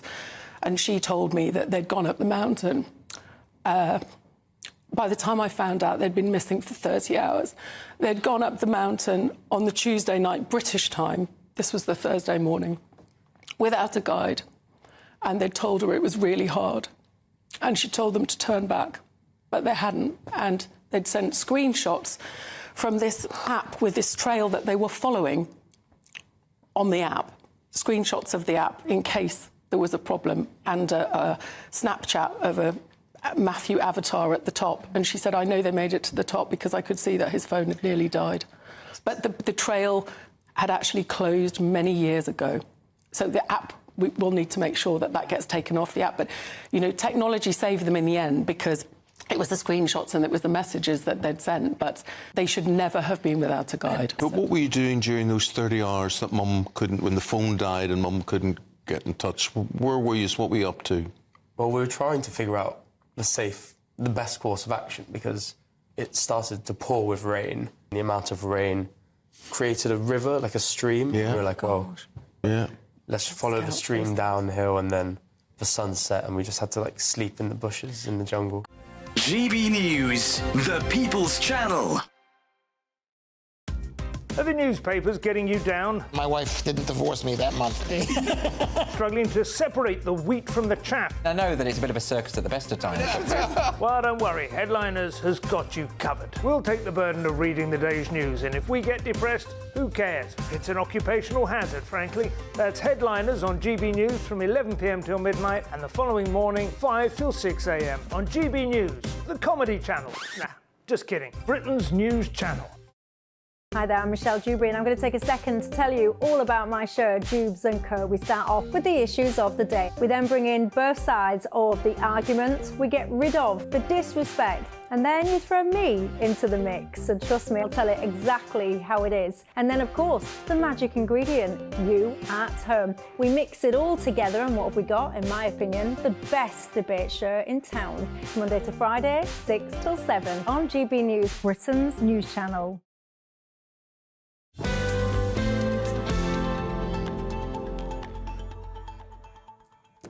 Hello, welcome back to The Weekend on The Weekend. Hope you're having a wonderful one. I'm Dawn Neeson, and she, more importantly, is Stephanie Tecci, and she has all your showbiz for you. Steph, take it away. Matthew Perry. Yeah, such a sad story which has been developing since he died October last year. I think to most people, they thought, oh, it was just a drug overdose, but it actually turns out the surroundings of his death has been more sinister than any of us could have imagined. Obviously, we knew he had a big addiction, drug addiction, which he's been very vocal over the years, but it turns out 10 days before he died, doctors prescribed him ketamine to help him deal with depression. When they done the post-mortem, they said that is not the ketamine we prescribed him, because the ketamine they gave him would have worn off between 3 to 4 hours. The ketamine that was found in his system was way more powerful and way more deadly. So that alarmed law enforcement to find out where did he get these drugs from. They've been investigating since his death, and what has been covered is 5 people, 2 dodgy doctors, this drug dealer in North Hollywood called the Queen of Ketamine, and then also his own assistant. All of them had been pumping up Matthew Perry with vials of ketamine. The assistant himself didn't even know how to administer ketamine, and on the day he gave him 3 to 6 shots of ketamine. So this is all coming out. All these people are facing between 10 years and life imprisonment. And, you know, for Matthew Perry's family, they're so happy that the law enforcement actually persisted in looking for this. All this would have been swept underneath the carpet. Obviously, Matthew Perry did have a drug addiction, and towards the end, that's what he wanted. But still, the way this has been handled by these 5 people, especially doctors who should be trusted to look after their patients, the assistant who should have been wanting Matthew Perry's best interests, this queen of ketamine who's provided ketamine, which has actually killed someone before. It's just all, it's a very tangled web, and it's just a sad ending for a very...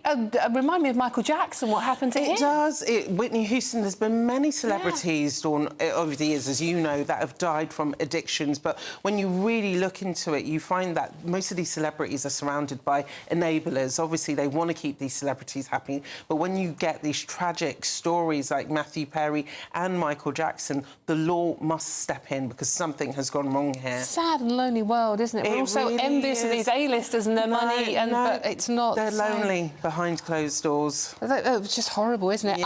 As my husband said last night, what that bloke did was more Friends. He had no idea who Matthew Perry was or that he was in Friends, by the way. He hit the nail on the head. He needed proper Friends. He really did. But Taylor Swift, who has got a lot of friends, a lot of Swifties out there. She does. 92,000 of them have come to Wembley to see Taylor perform. This is going to be her 3rd night, so she's got 2 more shows, and then her European side of her Eras tour is over. But for Taylor, a lot of people are questioning whether she will be having a moment of tribute for the Southport victims. There has been a lot of hearsay that she actually contacted the families privately to send her condolences. Sources this week have said to me, she might have a moment on stage for them. Obviously, we know that some of the funerals are taking place today. Whether she actually makes a big deal of it, I don't know. And I think for Taylor, she wants to keep it private because I think it takes the shine away from... Which I'm sure she's very aware of. We did want to mention Molly May and Tommy Fury. Me neither, but we've run out of time, Steph. Thank you very much, Stephanie Tecci. That has been brilliant. I've been Dawn Neeson. Loads more coming up, but don't get Nanas at 3 o'clock, remember. Loads more coming up throughout the night.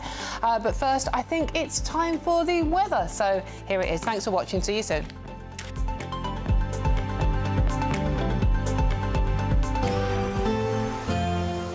A brighter outlook with Box Solar, sponsors of weather on GB News. Hello and welcome to your latest GB News weather update from the Met Office. Sunny spells and fine weather continuing through this afternoon, but there will be some showers and it will be particularly breezy across the northwest of Scotland. And that's due to this area of low pressure and this squeeze of isobars giving particularly windy and gusty conditions, but further south it's a much quieter picture through the rest of Saturday. So for the southeast, plenty of hazy sunshine around, a couple of showers across western parts and particularly across northwest Scotland there will be showers continuing to feed through as well. Breezy here too with that wind, and over hills it's going to be feeling quite cool. But generally it's going to be a largely dry night, fairly fresh temperatures into the low double figures and maybe into the single figures in a few rural spots as well. So to start the day on Sunday, lots of dry weather around. But further north, there still be showers feeding in. The far northeast of Scotland may see some brighter skies to start off with, but we are going to hold on to these showers moving in from the west. Further south, western parts again seeing some early morning showers, but further east again more in the way of sunshine. Wales, there'll be a couple of showers over the hills, and most of the southeast will be seeing a bright start to the day on Sunday. There will be some clouds continuing to bubble up through the day, but we do see those conditions beginning to settle down. Any of these showers starting to melt away across the southwest and through Wales. And any showers by the afternoon really being restricted to the far north of England and parts of Scotland. And even here, there'll be a little bit fewer and further between than we've seen through today. Still breezy though, and not feeling particularly warm with temperatures at best into the mid-teens across Scotland, but warmer further south and feeling quite pleasant in that sunshine if we get to 25 degrees. Elsewhere, through the rest of Sunday, a largely fine and dry night. Most places staying dry, just a couple of showers still feeding into the far northwest. It's all changed though into the start of next week. Rain